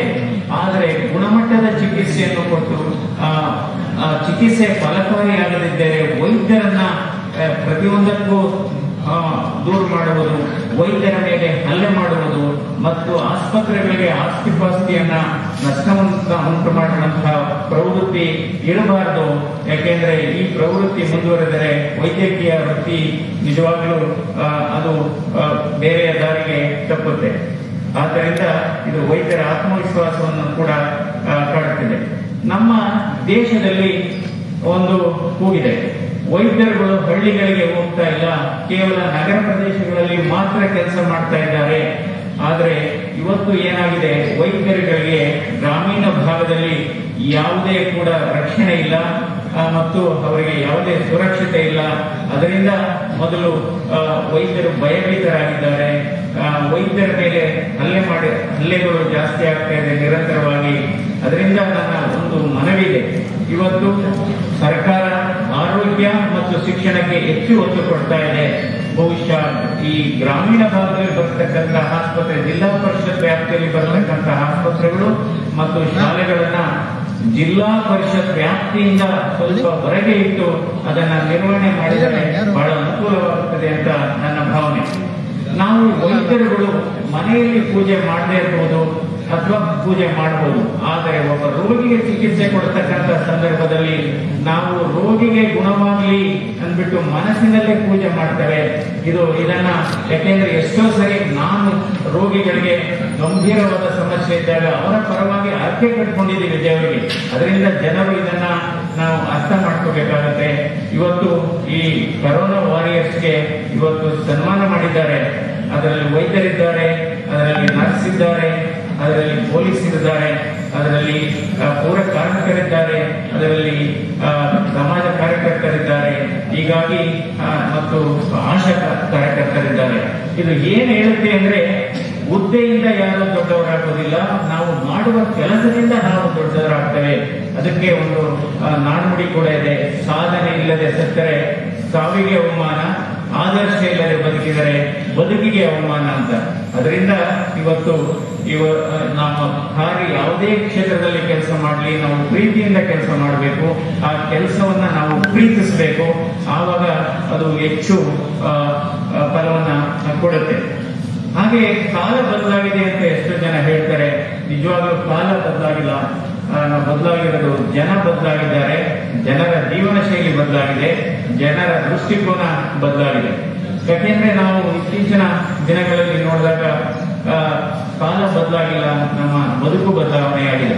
ದೊಡ್ಡ ದೊಡ್ಡ ಮನೆಗಳನ್ನು ಕಟ್ತಾ ಇದ್ದೇವೆ, ಕಡಿಮೆ ಜನ ವಾಸ ಮಾಡ್ತಾ ಇದ್ದೇವೆ, ಹೆಚ್ಚು ಹೆಚ್ಚು ಪದವಿಗಳನ್ನು ಪಡೆಯುತ್ತಾ ಇದ್ದೇವೆ, ಸಾಮಾನ್ಯ ಜ್ಞಾನ ಕಡಿಮೆ ಆಗ್ತಾ ಇದೆ ಮತ್ತು ಆರೋಗ್ಯ ಕ್ಷೇತ್ರದಲ್ಲಿ ಆವಿಷ್ಕಾರಗಳನ್ನ ಜಾಸ್ತಿ ನೋಡ್ತಾ ಇದ್ದೇವೆ. ಆದರೆ ನಾವು ಹೆಚ್ಚು ಹೆಚ್ಚು ಕಾಯಿಲೆಗಳನ್ನು ಕೂಡ ನೋಡ್ತಾ ಇದ್ದೇವೆ ಮತ್ತು ಇತ್ತೀಚಿನ ದಿನಗಳಲ್ಲಿ ನಾವು ಸಂಬಂಧಗಳು ಕೂಡ ಕಡಿಮೆ ಆಗ್ತಾ ಇದೆ. ನಾವು ಸ್ನೇಹಿತರನ್ನ ಫೇಸ್ಬುಕ್ ಅಲ್ಲಿ ಜಾಸ್ತಿ ನೋಡ್ತಾ ಇದ್ದೇವೆ ಹೊರತು ನಿಜವಾದ ಸ್ನೇಹಿತರನ್ನ ಕಳೆದುಕೊಳ್ತಾ ಇದ್ದೇವೆ. ಮತ್ತು ಮಂಗಳ ಗ್ರಹ, ಚಂದ್ರ ಗ್ರಹದ ಬಗ್ಗೆ ಮಾತಾಡ್ತೇವೆ, ಆದರೆ ನಮ್ಮ ಪಕ್ಕದಲ್ಲಿ ಮನೆಯಲ್ಲಿ ಯಾರಿದ್ದಾರೆ ಅಂದರೆ ನಮಗೆ ಗೊತ್ತಿರೋದಿಲ್ಲ. ಇದು ಅದರಿಂದ ಈ ಭಾರತ ದೇಶದಲ್ಲಿ ಹುಟ್ಟಿರುವುದೇ ನಮ್ಮ ಪುಣ್ಯ. ಈ ಶರೀರ ಒಂದು ಐಸ್ ಕ್ರೀಮ್ ಇದ್ದ ಹಾಗೆ, ನಾವು ಒಳ್ಳೆ ಕೆಲಸ ಮಾಡಿದ್ರೂ ಕರಗುತ್ತೆ, ಕೆಟ್ಟ ಕೆಲಸ ಮಾಡಿದ್ರೂ ಕರಗುತ್ತೆ. ಬಹುಶಃ ನಾವು ಒಳ್ಳೆಯ ಕೆಲಸವನ್ನ ಮಾಡಿ, ಸಮಾಜಮುಖಿ ಕೆಲಸವನ್ನ ಮಾಡಿ ದೇಹವನ್ನ ನಾವು ಕರಗಿಸ್ಬೇಕು. ಆವಾಗ ಈ ದೇಹಕ್ಕೆ ನಾವು ಹುಟ್ಟಿದಕ್ಕೆ ಒಂದು ಸಾರ್ಥಕ ಆಗುತ್ತೆ ಅಂತ ಹೇಳುತ್ತೆ. ಸಾಮಾಜಿಕ ಜಾಲತಾಣಗಳ ಬಗ್ಗೆ ನಾನು ಹೇಳಲೇಬೇಕಾಗುತ್ತೆ. ನೋಡಿ, ಈಗ ನಾನು ನಿನ್ನೆ ಒಂದು ವಾಟ್ಸ್ಆಪ್ ಅಲ್ಲಿ ಒಂದು ಮೆಸೇಜ್ ಬಂದಿದೆ, ಕರೋನಾ ವೈರಸ್ಗೆ ಯಾವುದೇ ಚಿಕಿತ್ಸೆ ಬೇಕಾಗಿಲ್ಲ, ಯಾವುದೇ ಮಾಸ್ಕ್ ಬೇಕಾಗಿಲ್ಲ, ಅದಕ್ಕೆ ಯಾವುದೇ ಆಕ್ಸಿಜನ್ ಬೇಕಾಗಿಲ್ಲ. ಈ ರೀತಿಯ ತಪ್ಪು ಮಾಹಿತಿಗಳನ್ನ ಸಾಮಾಜಿಕ ಜಾಲತಾಣಗಳು ಕೊಡ್ತಾ ಇದೆ. ಸಾಮಾಜಿಕ ಜಾಲತಾಣಗಳು ಈ ಸಮಾಜದ ಆರೋಗ್ಯವನ್ನು ಕೆಡಿಸ್ತಾ ಇದೆ ಮತ್ತು ಜನರ ಸಮಸ್ಯೆಗಳಿಗೆ ತಪ್ಪು ಮಾಹಿತಿ ಮತ್ತು ಅಡ್ಡದಾರಿಯನ್ನು ಕೂಡ ತೆಗೆದುಕೊಂಡು ಹೋಗ್ತಾ ಇದೆ. ಇವತ್ತು ಸಾಮಾಜಿಕ ಜಾಲತಾಣಗಳು ಸಮಾಜವನ್ನು ಕಟ್ಟಬೇಕು, ಸಮಾಜದಲ್ಲಿ ಅವು ಸೇತುವೆಯಾಗಿ ಕೆಲಸ ಮಾಡಬೇಕು, ಸಮಾಜದಲ್ಲಿ ಅವು ಗೋಡೆಗಳಾಗಿ ಕೆಲಸ ಮಾಡಬಾರದು, ಜನರನ್ನು ಅಡ್ಡದಾರಿಗೆ ಎಳಿಬಾರದು. ಇವತ್ತು ಸಾಮಾಜಿಕ ಜಾಲತಾಣಗಳು ಸಮಾಜವನ್ನ ಜಾಲಾಡ್ತಾ ಇರೋದು ನಿಜವಾಗ್ಲೂ ವಿಷಾದನೀಯ ಅಂತ ಹೇಳ್ಬೇಕಾಗುತ್ತೆ. ಇಂಥ ಕಷ್ಟ ದಿನಗಳಲ್ಲಿ ಸರ್ವ ಜನಾಂಗದ ಭಾವೈಕ ಪ್ರತೀಕವಾದ ದಸರಾ ಮಹೋತ್ಸವವನ್ನು ಆಡಂಬರವಿಲ್ಲದೆ ಔಚಿತ್ಯಪೂರ್ಣವಾಗಿ ಆಚರಿಸುವ ಮೂಲಕ ಜನಮನದಲ್ಲಿ ಶ್ರದ್ಧಾಭಾವದಿಂದ ಆತ್ಮಸ್ಥೈರ್ಯ ತುಂಬುವಂತ ಸರ್ಕಾರದ ಕ್ರಮ ಔಚಿತ್ಯಪೂರ್ಣವಾಗಿದೆ ಅಂತ ನಾನು ಹೇಳಬೇಕಾಗುತ್ತೆ. ಯಾಕೆಂದ್ರೆ ಇವತ್ತು ಈ ಕರೋನಾ ವೈರಸ್ಗೆ ಯಾವುದೇ ಒಂದು ನಿಖರವಾದ ಔಷಧಿ ಇಲ್ಲ, ಆದರೂ ಕೊಳ್ಳುವ ಅತ್ಯುತ್ತಮವಾದ ಚಿಕಿತ್ಸಾ ವ್ಯವಸ್ಥೆಯನ್ನು ಇವತ್ತು ಸರ್ಕಾರಿ ಆಸ್ಪತ್ರೆಗಳಲ್ಲಿ ಮಾಡಿದೆ ಮತ್ತು ಇವನು ಖಾಸಗಿ ಆಸ್ಪತ್ರೆಗಳು ಕೂಡ ಕೈ ಜೋಡಿಸಿದ್ದಾರೆ. ಇದಕ್ಕೆ ಸನ್ಮಾನ ಮುಖ್ಯಮಂತ್ರಿಗಳ ನೇತೃತ್ವದಲ್ಲಿ ಈ ನಮ್ಮ ರಾಜ್ಯದಲ್ಲಿ ಯಾವುದೇ ಔಷಧಿಗಳಿಗೆ ಕೊರತೆ ಇಲ್ಲ, ಯಾವುದೇ ಸೌಲಭ್ಯಗಳಿಗೆ ಕೊರತೆ ಇಲ್ಲ. ಕಳೆದ 8 ತಿಂಗಳಲ್ಲಿ ಎಲ್ಲಾ ಆಸ್ಪತ್ರೆಗಳಲ್ಲಿಯೂ ಕೂಡ ಎಲ್ಲಾ ವ್ಯವಸ್ಥೆಗಳನ್ನು ಕೂಡ ಮಾಡಿದ್ದಾರೆ. ಈ ಪರಿಸರ ಬಹಳ ಮುಖ್ಯವಾದದ್ದು. ಯಾಕೆಂದ್ರೆ ಪರಿಸರಕ್ಕೆ ಮನುಷ್ಯರು ಬೇಕಾಗಿಲ್ಲ, ಆದರೆ ನಮಗೆ ಪರಿಸರ ಬೇಕು. ಅದರಿಂದ ನಾವು ಈ ಸಮಾಜದಲ್ಲಿ ಅತ್ಯುತ್ತಮವಾದಂತಹ ಕೆಲಸವನ್ನ ಮಾಡ್ತಾ ಹೋಗ್ಬೇಕಾಗತ್ತೆ. ಹಾಗೆ ಇನ್ನೊಂದು ಬಹಳ ಮುಖ್ಯವಾದದ್ದು, ನಾವು ಮೈಸೂರಿನಲ್ಲಿ ನಾನು ಓದಿದ್ದು PUC ಓದಿದ್ದು ಮೈಸೂರು, MBBS ಓದಿದ್ದು ಮೈಸೂರು. ನಂತರ 2010ನೇ ಇಸ್ವಿನಲ್ಲಿ ನಾವು ಜಯದೇವ ಹೃದ್ರೋಗ ಸಂಸ್ಥೆಯನ್ನ ನಾವು ಇಲ್ಲಿ ಉದ್ಘಾಟನೆ ಆಯಿತು. ಆಗ ಕೂಡ ಸನ್ಮಾನ್ಯ ಮುಖ್ಯಮಂತ್ರಿಗಳಾದ ಯಡಿಯೂರಪ್ಪನವರೇ ಜಯದೇವ ಹೃದ್ರೋಗ ಸಂಸ್ಥೆ ಘಟಕವನ್ನು ಉದ್ಘಾಟನೆ ಮಾಡಿದರು 2010ನೇ ಇಸ್ವಿನಲ್ಲಿ. ಆದರೆ ಇವತ್ತು 2020ನೇ ಇಸ್ವಿನಲ್ಲಿ ಇವತ್ತು ಮೈಸೂರಿನಲ್ಲಿ ಜಯದೇವ ಹೃದ್ರೋಗ ಸಂಸ್ಥೆ ಒಂದು ದೊಡ್ಡದಾಗಿ ಬೆಳೆದು 2018ರಲ್ಲಿ ಮುಖ್ಯಮಂತ್ರಿಗಳು ಉದ್ಘಾಟನೆ ಮಾಡಿದರು. ಇವತ್ತು ಅದು ವಿಶ್ವ ದರ್ಜೆಯ ಆಸ್ಪತ್ರೆಯಾಗಿದೆ. ಕಳೆದ 12 ವರ್ಷದಲ್ಲಿ ಜಯದೇವ ಹೃದ್ರೋಗ ಆಸ್ಪತ್ರೆ 50 ಲಕ್ಷ ರೋಗಿಗಳಿಗೆ ಚಿಕಿತ್ಸೆ ಕೊಟ್ಟಿದ್ದೇವೆ, 5 ಲಕ್ಷ ಆಪರೇಷನ್ಸ್ ಇಂಟರ್ವೆನ್ಷನ್ಸ್ ಮಾಡಿದ್ದೇವೆ. ಆದರೆ ಒಂದು ಬಹಳ ನಾವು ಯಾವ ರೀತಿ ಕೆಲಸ ಮಾಡ್ತಾ ಇದ್ದೇವೆ ಅಂದ್ರೆ, ಚಿಕಿತ್ಸೆ ಮೊದಲು, ಹಣ ಪಾವತಿ ನಂತರ. Life is more important Dhan the 5 humanities priority. ನೀವು ಎಷ್ಟೇ ಓದಿರಲಿ, ನೀವು ಎಷ್ಟೇ ಪದವಿಗಳನ್ನು ಪಡೆದಿರಲಿ, ಆದರೆ ಈ ವಿದ್ಯೆ ನಮಗೆ ಎಷ್ಟು ಸಂಸ್ಕಾರವನ್ನು ಕೊಟ್ಟಿದೆ ಅನ್ನೋದು ಬಹಳ ಮುಖ್ಯವಾದದ್ದು. ನಮ್ಮ ತಂತ್ರಜ್ಞಾನ ಸಾಮಾನ್ಯ ಜನರಿಗೆ ತಲುಪದೇ ಇದ್ರೆ ಏನೂ ಪ್ರಯತ್ನ ಆಗೋದಿಲ್ಲ. ಅದರಿಂದ ಇವತ್ತು ನಮಗೆ ಇವತ್ತು ಉದ್ಘಾಟನೆಗೆ ಅವಕಾಶ ಮಾಡಿಕೊಟ್ಟಂತಹ ನಮ್ಮ ಮುಖ್ಯಮಂತ್ರಿಗಳಿಗೆ ಮತ್ತು ದಸರಾ ಸಮಿತಿಗೆ ಮತ್ತೊಮ್ಮೆ ನಮಸ್ಕರಿಸುತ್ತಾ, ಕೊನೆಯದಾಗಿ ಹೇಳಬೇಕಾಗುತ್ತೆ, ಈಗ ನಮ್ಮ ಮುಂದೆ ಇರತಕ್ಕಂಥದ್ದು ಈ ಕರೋನಾ ನಿಯಂತ್ರಣ ಮಾಡಬೇಕಾಗತ್ತೆ, ಜನ ಸಹಕರಿಸಬೇಕಾಗತ್ತೆ.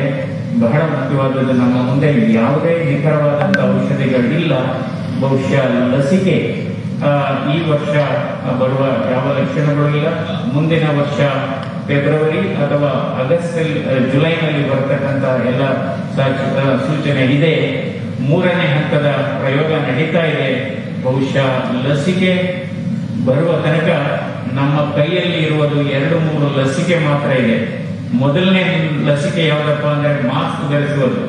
ಮಾಸ್ಕ್ ಅನ್ನ ಕೇವಲ ಧರಿಸಿದರೆ ಪ್ರಯೋಜನ ಇಲ್ಲ, ಸರಿಯಾಗಿ ಧರಿಸಬೇಕು. ಮಾತನಾಡುವ ಮಾಸ್ಕ್ ಅನ್ನ ತೆಗಿಬಾರದು. ಇದು ಬಹಳ ಮುಖ್ಯವಾದದ್ದು. ಎರಡನೇದು ಏನಪ್ಪಾ ಅಂದ್ರೆ ವ್ಯಕ್ತಿಗತ ನಾವು ಅಂತರವನ್ನ ಕಾಪಾಡ್ಕೋಬೇಕು. ಯಾಕೆಂದ್ರೆ ಈ ವರ್ಷ ಪೂರ್ತಿ ಕೊರೋನಾ ವೈರಸ್ ಇರುತ್ತೆ. ಮುಂದಿನ ವರ್ಷ ಕೂಡ ಇದು ಕಳೆದ 3 ದಿನಗಳಲ್ಲಿ ಒಂದು ಉತ್ತಮವಾದಂತಹ ಬೆಳವಣಿಗೆ ಆಗಿದೆ. ನಾವು 1 ಲಕ್ಷ ಟೆಸ್ಟ್ಗಳು ಮಾಡಿದ್ರು ಕೂಡ 7,000-8,000 ಕೇಸಸ್ ಬರ್ತಾ ಇದೆ. ಸ್ವಲ್ಪ ತಗ್ಗುವ ಲಕ್ಷಣ ಕಾಣುತ್ತೆ. ಮತ್ತು ತಾಯಿ ಚಾಮುಂಡೇಶ್ವರಿಯಲ್ಲಿ ನಾನು ಕೇಳಲು ಇಷ್ಟೇ, ಲಸಿಕೆ ಬೇಗ ಬರಲಿ ಮತ್ತು ಈ ಸೋಂಕಿನಿಂದ ನಮಗೆ ಮುಕ್ತಿ ಸಿಗಲಿ. ಹಾಗೆಯೇ ಜಲಪ್ರಳಯದಿಂದ ತತ್ತರಿಸಿ ಹೋಗಿರುವ ಜನತೆಗೆ ಒಂದು ಅವರಿಗೂ ಕೂಡ ಒಂದು ಇದರಿಂದ ಪಾರಾಗಲಿ ಅಂತ ಹೇಳ್ತಾ ಇವತ್ತು ಈ ಅವಕಾಶ ಕೊಟ್ಟಿದ್ದಕ್ಕೆ ತಮ್ಮೆಲ್ಲರಿಗೂ ನಮಸ್ಕಾರ. ಜೈ ಕರ್ನಾಟಕ, ಜೈ ಭಾರತ.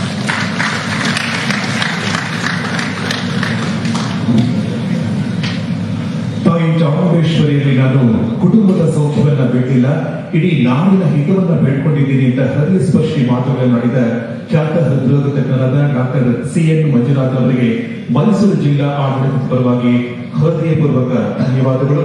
ಒಂದು ಸಿಹಿ ಮಾತನ್ನ ಹೇಳಿದರೆ, ಕೊರೋನಾ ವೈರಸ್ಗೆ ಆದಷ್ಟು ಬೇಗ ಚಿಕಿತ್ಸೆ ಸಿಗುವ ಲಕ್ಷಣಗಳು ಕಾಣ್ತಾ ಇದೆ ಅಂತ. ಮತ್ತೊಂದು ಕಿವಿ ಮಾತು, ಕೊರೋನಾ ವೈರಸ್ ಭಯ ಬೇಡ, ಎಚ್ಚರವಿರಲಿ ಅನ್ನುವಂತಹ ಮಾತು. ಧನ್ಯವಾದಗಳು. ಇದೀಗ ಮೈಸೂರು ಜಿಲ್ಲಾ ಉಸ್ತುವಾರಿ ಸಚಿವರ ಮಾತುಗಳನ್ನು ಕೇಳುವಂತಹ ಸಮಯ. ಕೋವಿಡ್ನ ಆತಂಕದ ಸಮಯದಲ್ಲಿ ಮೈಸೂರು ಜಿಲ್ಲೆಯ ಉಸ್ತುವಾರಿಯನ್ನು ಹೊತ್ತು ದಸರೆಯ ಆಚರಣೆಗೂ ಮಾರ್ಗದರ್ಶನವನ್ನು ನೀಡಿ ಸದಾ ಕ್ರಿಯಾಶೀಲ ವ್ಯಕ್ತಿಗಳಾಗಿ ಮೈಸೂರಿನ ಅಭಿವೃದ್ಧಿಗೆ ಯೋಜನೆಗಳನ್ನು ರೂಪಿಸುತ್ತಿರುವ ಸಹಕಾರ ಸಚಿವರಾದ ಸನ್ಮಾನ್ಯ ಶ್ರೀ ಎಸ್ ಟಿ ಸೋಮಶೇಖರ್ ಅವರು.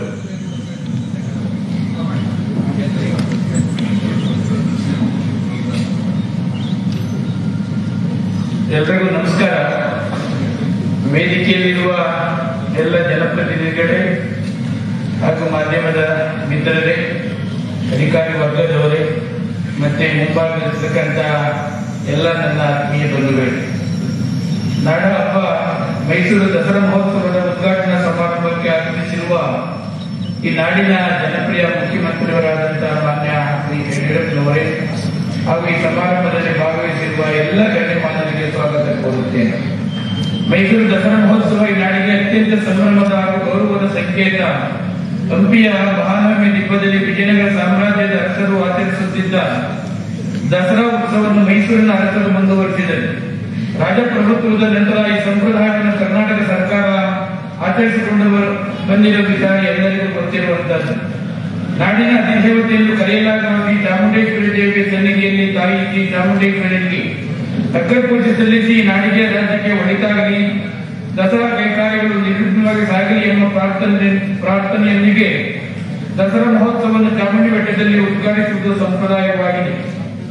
ಮೈಸೂರು ದಸರಾ ವಿಶ್ವವಿಖ್ಯಾತಿಯಾದ ದಸರಾ ಎಂದರೆ ಎಲ್ಲೆಡೆ ಸಂಭ್ರಮ ವೈಭವ ಮನೆ ಮಾಡಿರುತ್ತದೆ. ಆದರೆ ಈ ಬಾರಿ ಕೊರೋನಾ ಮಹಾಮಾರಿ ಹಿನ್ನೆಲೆಯಲ್ಲಿ ಅತ್ಯಂತ ಸರಳವಾಗಿ ಸಾಂಪ್ರದಾಯಿಕವಾಗಿ ಆಚರಿಸಬೇಕಾದ ಅನಿವಾರ್ಯತೆ ಬಂದಿದೆ. ಜಾಗತಿಕವಾಗಿ ಸಮಸ್ಯೆ ಉಂಟು ಮಾಡಿರುವ ಕೊರೋನಾ ಸಾಂಕ್ರಾಮಿಕ ಸೋಂಕು ಹರಡುವುದನ್ನು ನಿಯಂತ್ರಿಸಬೇಕಾದ ಅನಿವಾರ್ಯತೆ ಇರುವುದರಿಂದ ದಸರಾ ಮಹೋತ್ಸವದ ಹಲವಾರು ಕಾರ್ಯಕ್ರಮಗಳನ್ನು ಈ ಬಾರಿ ಆಯೋಜಿಸುತ್ತಿಲ್ಲ. ಆದರೆ ದಸರಾ ಮಹೋತ್ಸವದ ಸಂಪ್ರದಾಯ ಮತ್ತು ಪರಂಪರೆಯನ್ನು ನಿಲ್ಲಿಸಬಾರದು ಎಂಬ ಉದ್ದೇಶದಿಂದ ಧಾರ್ಮಿಕ ವಿಧಿವಿಧಾನಗಳಿಗೆ ಸೀಮಿತವಾಗಿ ಚಾಮುಂಡಿ ಬೆಟ್ಟದಲ್ಲಿ ಉದ್ಘಾಟನಾ ಕಾರ್ಯಕ್ರಮ ಹಾಗೂ ಅರಮನೆ ಆವರಣದಲ್ಲಿ ಸಾಂಸ್ಕೃತಿಕ ಕಾರ್ಯಕ್ರಮಗಳು, ನಂದಿಧ್ವಜ ಪೂಜೆ ಹಾಗೂ ಜಂಬೂ ಸವಾರಿ ಕಾರ್ಯಕ್ರಮಗಳನ್ನು ಮಾತ್ರ ಆಚರಿಸಲಾಗುತ್ತಿದೆ. ಈ ಹಿನ್ನೆಲೆಯಲ್ಲಿ ದಸರಾ ಮಹೋತ್ಸವವನ್ನು ಅದ್ದೂರಿಯಾಗಿ ಆಚರಿಸುವ ಮೂಲಕ ಪ್ರವಾಸೋದ್ಯಮಕ್ಕೆ, ವಾಣಿಜ್ಯ ಕೈಗಾರಿಕೋದ್ಯಮಕ್ಕೆ ಉತ್ತೇಜನ ನೀಡಬೇಕೆಂಬ ಅಭಿಪ್ರಾಯಗಳು ಹಲವರಿಂದ ವ್ಯಕ್ತವಾಗಿದ್ದವು. ಆದರೆ ವಿಶ್ವ ಆರೋಗ್ಯ ಸಂಸ್ಥೆ ಮತ್ತು ಭಾರತ ಸರ್ಕಾರವು ಕಾಲಕಾಲಕ್ಕೆ ನೀಡುವ ಕೋವಿಡ್ ಮಾರ್ಗಸೂಚಿಗಳನ್ನು ಗಮನದಲ್ಲಿಟ್ಟುಕೊಂಡು ಸನ್ಮಾನ್ಯ ಮುಖ್ಯಮಂತ್ರಿಗಳ ಅಧ್ಯಕ್ಷತೆಯಲ್ಲಿ ನಡೆದ ದಸರಾ ಉನ್ನತಾಧಿಕಾರ ಸಮಿತಿ ಸಭೆಯಲ್ಲಿ ಎಲ್ಲ ಜನಪ್ರತಿನಿಧಿಗಳ ಸಲಹೆ ಪಡೆದು ಈ ಬಾರಿಯ ದಸರಾ ಮಹೋತ್ಸವ ಸಾಂಪ್ರದಾಯಿಕವಾಗಿ ಸೀಮಿತಗೊಳಿಸಿ ಆಚರಿಸಲು ತೀರ್ಮಾನಿಸಲಾಯಿತು. ಕೋವಿಡ್ ಸಾಂಕ್ರಾಮಿಕದ ರೋಗದ ವಿರುದ್ಧ ಹೋರಾಡುತ್ತಿರುವ ಕರೋನಾ ವಾರಿಯರ್ಸ್ಗಳಿಗೆ ಗೌರವ ಸಲ್ಲಿಸುವ ಸಲುವಾಗಿ ಈ ಬಾರಿ ಕರೋನಾ ವಾರಿಯರ್ಸ್ ಅವರಿಂದ ದಸರಾ ಉದ್ಘಾಟಿಸಬೇಕು ಹಾಗೂ ಕರೋನಾ ವಾರಿಯರ್ಸ್ಗಳಿಗೆ ಗೌರವಿಸಬೇಕು ಎಂದು ತೀರ್ಮಾನಿಸಲಾಯಿತು. ಅದರಂತೆ ಖ್ಯಾತ ವೈದ್ಯರು ಹಾಗೂ ಜಯದೇವ ಆಸ್ಪತ್ರೆ ನಿರ್ದೇಶಕರಾದ ಡಾಕ್ಟರ್ ಕೆ ಮಂಜುನಾಥ್ ಅವರನ್ನು ದಸರಾ ಉದ್ಘಾಟಿಸಲು ಆಹ್ವಾನಿಸಲಾಯಿತು. ಅವರು ಸಂತೋಷವನ್ನು ಒಪ್ಪಿಕೊಂಡು ಬಂದಿದ್ದಾರೆ. ಅದಕ್ಕಾಗಿ ಅವರಿಗೆ ಅಭಿನಂದನೆಗಳನ್ನು ಸಲ್ಲಿಸುತ್ತೇನೆ. ಕರೋನಾ ನಿಯಂತ್ರಣದಲ್ಲಿ ಶ್ರಮಿಸಿದ ಇನ್ನಿತರ ವಾರಿಯರ್ಸ್ಗಳೆಂದರೆ ವೈದ್ಯರು, ನರ್ಸ್, ಆಶಾ ಕಾರ್ಯಕರ್ತೆ, ಪೌರ ಕಾರ್ಮಿಕ ಹಾಗೂ ಸಾಮಾಜಿಕ ಕಾರ್ಯಕರ್ತರಾಗಿದ್ದಾರೆ. ಅವರಿಗೂ ಸಹ ಗೌರವವನ್ನು ಸಲ್ಲಿಸುವ ಕಾರ್ಯ ನಮ್ಮಿಂದಾಗಬೇಕು. ಇನ್ನೆಲ್ಲ ಅವರಿಗೆ ಅಂತ ಒಂದು ದಸರಾ ಸುಸಂತಾನಪುರದಲ್ಲಿ ವೇದಿಕೆಯಲ್ಲಿ ಸನ್ಮಾನಿಸಿ ಗೌರವಿಸುವ ಕೆಲಸವನ್ನು ನಾವು ಸರ್ಕಾರ ವತಿಯಿಂದ ಮಾಡಿದ್ದೇವೆ. ಹೀಗಾಗಿ ಜಿಲ್ಲಾ ಕೋವಿಡ್ ಆಸ್ಪತ್ರೆಯಲ್ಲಿ ಸಲ್ಲಿಸುತ್ತಿರುವ ಸ್ಟಾಫ್ನ ಶ್ರೀಮತಿ PM ರುಕ್ಮಿಣಿ, ಆಶಾ ಕಾರ್ಯಕರ್ತೆ ಶ್ರೀಮತಿ ನೂರ್ಜಾನ್, ಮೈಸೂರು ಸತ್ಯ ನಗರಿಯಾಗಲು ಪ್ರಮುಖ ಕಾರಣಕರ್ತರಾದ ಪೌರ ಕಾರ್ಮಿಕರಾದ ಶ್ರೀಮತಿ ಮರಗಮ್ಮ, ಇನ್ನು ತಮ್ಮವರ ಮೃತದೇಹಗಳನ್ನೇ ಮುಟ್ಟಲು ಹಿಂದೆ ಮುಂದೆ ನೋಡುವ ಈ ಕಾಲಘಟ್ಟದಲ್ಲಿ ಸಾವಿರಾರು ಮೃತದೇಹಗಳನ್ನು ವ್ಯವಸ್ಥಿತವಾಗಿ ಅಂತ್ಯಕ್ರಿಯೆ ಮಾಡಿದ ಸಾಮಾಜಿಕ ಕಾರ್ಯಕರ್ತ ಶ್ರೀ ಅಯ್ಯೂಬ್ ಅಹಮದ್, ನಾವೆಲ್ಲ ನೆಮ್ಮದಿಯಾಗಿರುವ ಕಾರ್ಯಕರ್ತರಾದ ಆರಕ್ಷಕರ ಪ್ರತಿನಿಧಿಯಾಗಿರುವ ಪೊಲೀಸ್ ಕಾನ್ಸ್ಟೇಬಲ್ ಶ್ರೀ ಕುಮಾರ್ ಹಾಗೂ ವೈದ್ಯ ನಾರಾಯಣ ಹರಿಯಮ್ಮ ಮಾತನ್ನು ಮತ್ತೊಮ್ಮೆ ಸಾಬೀತುಪಡಿಸಿದ ವೈದ್ಯ ದೇವರ ಪ್ರತಿನಿಧಿ ಡಾಕ್ಟರ್ ನವೀನ್ TR ಅವರನ್ನು ಸನ್ಮಾನಿಸಲಿದ್ದೇವೆ. ಇವರನ್ನು ಆಯಾ ವಿಭಾಗದ ಪ್ರತಿನಿಧಿಗಳಾಗಿ ಆಯ್ಕೆ ಮಾಡಿ ಈ ಮೂಲಕ ಎಲ್ಲರಿಗೂ ಗೌರವವನ್ನು ಸಮರ್ಪಣೆ ಮಾಡುತ್ತಿದ್ದೇವೆ. ಇದು ನನಗೆ ಅತೀವ ಖುಷಿಯನ್ನು ಕೊಟ್ಟಿದೆ. ರಾಜ್ಯದಲ್ಲಿ ಸುರಕ್ಷಿತ ದಸರಾ ಆಚರಿಸುವ ಸಲುವಾಗಿ ಕೋವಿಡ್ ರಾಜ್ಯ ಮಟ್ಟದ ಸಲಹಾ ಸಮಿತಿ ಅಧ್ಯಕ್ಷರನ್ನು ಒಳಗೊಂಡ ತಾಂತ್ರಿಕ ಸಲಹಾ ಸಮಿತಿಯನ್ನು ಮೈಸೂರಿಗೆ ಕಳುಹಿಸಲಾಗಿದೆ. ಈ ಸಮಿತಿ ಹಾಗೂ ಕೇಂದ್ರ ಸರ್ಕಾರದ ಮಾರ್ಗಸೂಚಿಗಳು ಹಾಗೂ ಸಲಹೆಗಳನ್ವಯ ಈಗ ದಸರಾವನ್ನು ಆಚರಿಸಲಾಗುತ್ತಿದೆ. ಸರಳವಾಗಿ ಹಾಗೂ ಸಾಂಪ್ರದಾಯಿಕವಾಗಿ ನಡೆಯುವ ಈ ಬಾರಿಯ ದಸರಾ ಕಾರ್ಯಕ್ರಮವನ್ನು ವರ್ಚುವಲ್ ಆಗಿ ಪ್ರಸಾರ ಮಾಡಲಾಗುತ್ತಿದ್ದು, ಸಾರ್ವಜನಿಕರು ಟಿವಿ, ಸೋಷಿಯಲ್ ಮೀಡಿಯಾ ಮೂಲಕ ನೇರ ಪ್ರಸಾರ ವೀಕ್ಷಿಸಲು ಕೋರಿದೆ. ಸಾರ್ವಜನಿಕರು ಮಾಸ್ಕ್ ಹಾಕಿಕೊಂಡು ಸ್ಯಾನಿಟೈಸರ್ ಬಳಸಿ ಸುರಕ್ಷತೆಯನ್ನು ಕಾಪಾಡಿಕೊಳ್ಳಬೇಕು. ಅನಗತ್ಯವಾಗಿ ಹೊರಗಡೆ ಓಡಾಡದೆ ಮನೆಯಲ್ಲಿದ್ದು ದಸರಾ ಆಚರಿಸಬೇಕೆಂದು ಈ ಮೂಲಕ ಮನವಿಯನ್ನು ಮಾಡುತ್ತೇನೆ. ಕೊನೆಗಾಗಿ ಇಂದು ಆರಂಭವಾಗಿರುವ ನಾಡದೇವಿಯ ಉತ್ಸವ ಯಾವುದೇ ವಿಘ್ನಗಳಿಲ್ಲದೆ ನೆರವೇರಲಿ, ನಾಡು ಸುಭಿಕ್ಷವಾಗಿರಲಿ, ಎಲ್ಲೆಡೆ ಶಾಂತಿ ನೆಲೆಸಲಿ, ಜಗತ್ತನ್ನು ಕಾಡುತ್ತಿರುವ ಕರೋನಾ ಆದಷ್ಟು ಬೇಗ ತೊಲಗಲಿ, ತಾಯಿ ಚಾಮುಂಡೇಶ್ವರಿ ಕೃಪಾಟಾಕ್ಷ ಎಲ್ಲರಿಗೂ ಸಿಗಲಿ ಅಂತೇಳಿ ನನ್ನ ಮಾತನ್ನು ಮುಕ್ತಾಯ ಮಾಡ್ತೇನೆ. ನಮಸ್ಕಾರ.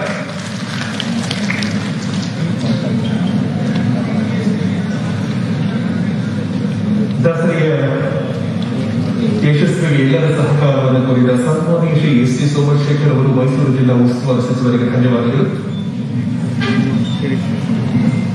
ಕರೋನಾ ಹಿನ್ನೆಲೆಯಲ್ಲಿ ನಾವು ಜಿಲ್ಲಾಡಳಿತ KRS ಇರ್ಬೋದು, ಚಾಮುಂಡಿ ಬೆಟ್ಟ ಮತ್ತೆ ಝೂ, ಪ್ಯಾಲೇಸ್ ಇಂಥಕ್ಕೆಲ್ಲವನ್ನ ಕೂಡ 10-15 ದಿವಸ ಪ್ರವಾಸಿಗರಿಗೆ ನಿರ್ಬಂಧ ಹೇರಲಾಗಿತ್ತು. ನಿನ್ನೆ ಸಾಯಂಕಾಲ ಸನ್ಮಾನ್ಯ ಮುಖ್ಯಮಂತ್ರಿಗಳು ಈ ದಸರಾ ಮತ್ತೆ ಕೋವಿಡ್ ಇಂದ ರಿವ್ಯೂ ಮಾಡತಕ್ಕಂಥ ಸಂದರ್ಭದಲ್ಲಿ ಜನಪ್ರತಿನಿಧಿಗಳು ಬೇರೆ ಬೇರೆಯಿಂದ ಬರ್ತಕ್ಕಂಥ ಜನರಿಗೆ ಚಾಮುಂಡಿ ಬೆಟ್ಟ ದರ್ಶನ ಮಾಡ್ತಕ್ಕಂಥದ್ದು, ಝೂ ನೋಡ್ತಕ್ಕಂಥದ್ದು, KRS ನೋಡ್ತಕ್ಕಂಥದ್ದು ನಿರ್ಬಂಧ ಸರಿ ಇಲ್ಲ, ಅದನ್ನ ತಕ್ಷಣ COVID-19 ಒಳಗಡೆ ಲಿಮಿಟ್ ಅನ್ನ ಮಾಡಿ ಅದೆಲ್ಲವನ್ನ ಅವಕಾಶ ಮಾಡಿಕೊಡಿ ಅಂತೇಳಿ ಮುಖ್ಯಮಂತ್ರಿಗಳು ಆದೇಶವನ್ನ ಕೂಡ ಜಿಲ್ಲಾಡಳಿತಕ್ಕೆ ಮಾಡಿದ್ದಾರೆ.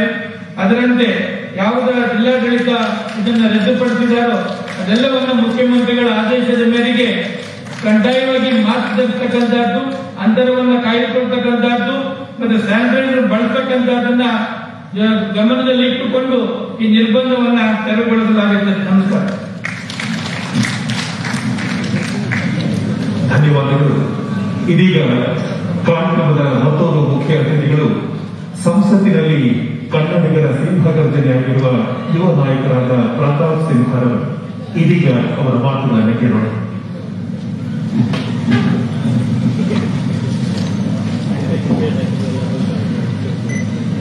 ನಾಡದೇವತೆ ಶ್ರೀ ಚಾಮುಂಡೇಶ್ವರಿ ದೇವಿಯ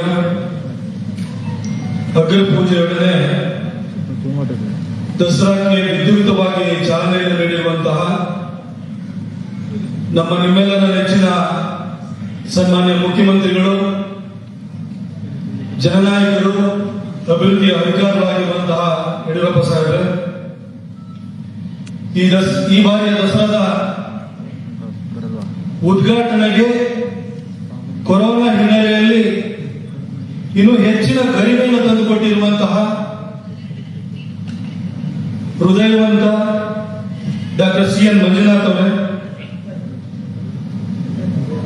ಕಳೆದ 5-6 ತಿಂಗಳಿಂದ ಮೈಸೂರಿನ ಅಭಿವೃದ್ಧಿಯ ಬಗ್ಗೆ ಅಪಾರವಾದಂತಹ ಕಾಳಜಿಯನ್ನು ಇಟ್ಕೊಂಡು ಒಂದು ಕಡೆ ಕೊರೋನಾ ನಿಯಂತ್ರಣ, ಮತ್ತೊಂದು ಕಡೆ ಮೈಸೂರಿನ ಅಭಿವೃದ್ಧಿಯು ಕೂಡ ಅಬಾಧಿತವಾಗಿ ನಡೆಯಬೇಕು ಎಂಬ ಕಾಳಜಿಯನ್ನು ಇಟ್ಕೊಂಡು ಕೆಲಸವನ್ನು ಮಾಡ್ತಿರುವಂತಹ ನಮ್ಮ ಉಸ್ತುವಾರಿ ಸಚಿವರಾಗಿರುವಂತಹ ಎಸ್ ಟಿ ಸೋಮಶೇಖರ್ ಸಾಹೇಬ್ರೆ, ಈ ಕ್ಷೇತ್ರದ ಸನ್ಮಾನ್ಯ ಶಾಸಕರಾಗಿರುವಂತಹ ಹಾಗೂ ಚಾಮುಂಡೇಶ್ವರಿ ಕ್ಷೇತ್ರದಲ್ಲಿ ಕುಡಿಯುವ ನೀರಿನ ಯೋಜನೆಯನ್ನು ತಂದು ನೀರಿನ ಹಾಹಾಕಾರವನ್ನ ನೀಗಿಸಲು ಪ್ರಯತ್ನಿಸುತ್ತಿರುವಂತಹ GD ದೇವೇಗೌಡ್ರೆ, ಮಾಜಿ ಸಚಿವರು, ಹಿರಿಯ ನೇತಾರರು ಆಗಿರುವಂತಹ ರಾಮದಾಸ್ ಅವರೇ, ಸನ್ಮಾನ್ಯ ಶಾಸಕರುಗಳಾಗಿರುವಂತಹ ನಾಗೇಂದ್ರಣ್ಣ ಅವರೇ, ಹರ್ಷವರ್ಧನ್ ಅವರೇ, ನಮ್ಮ ಹಿರಿಯ ಸಾಹಿತಿಗಳು,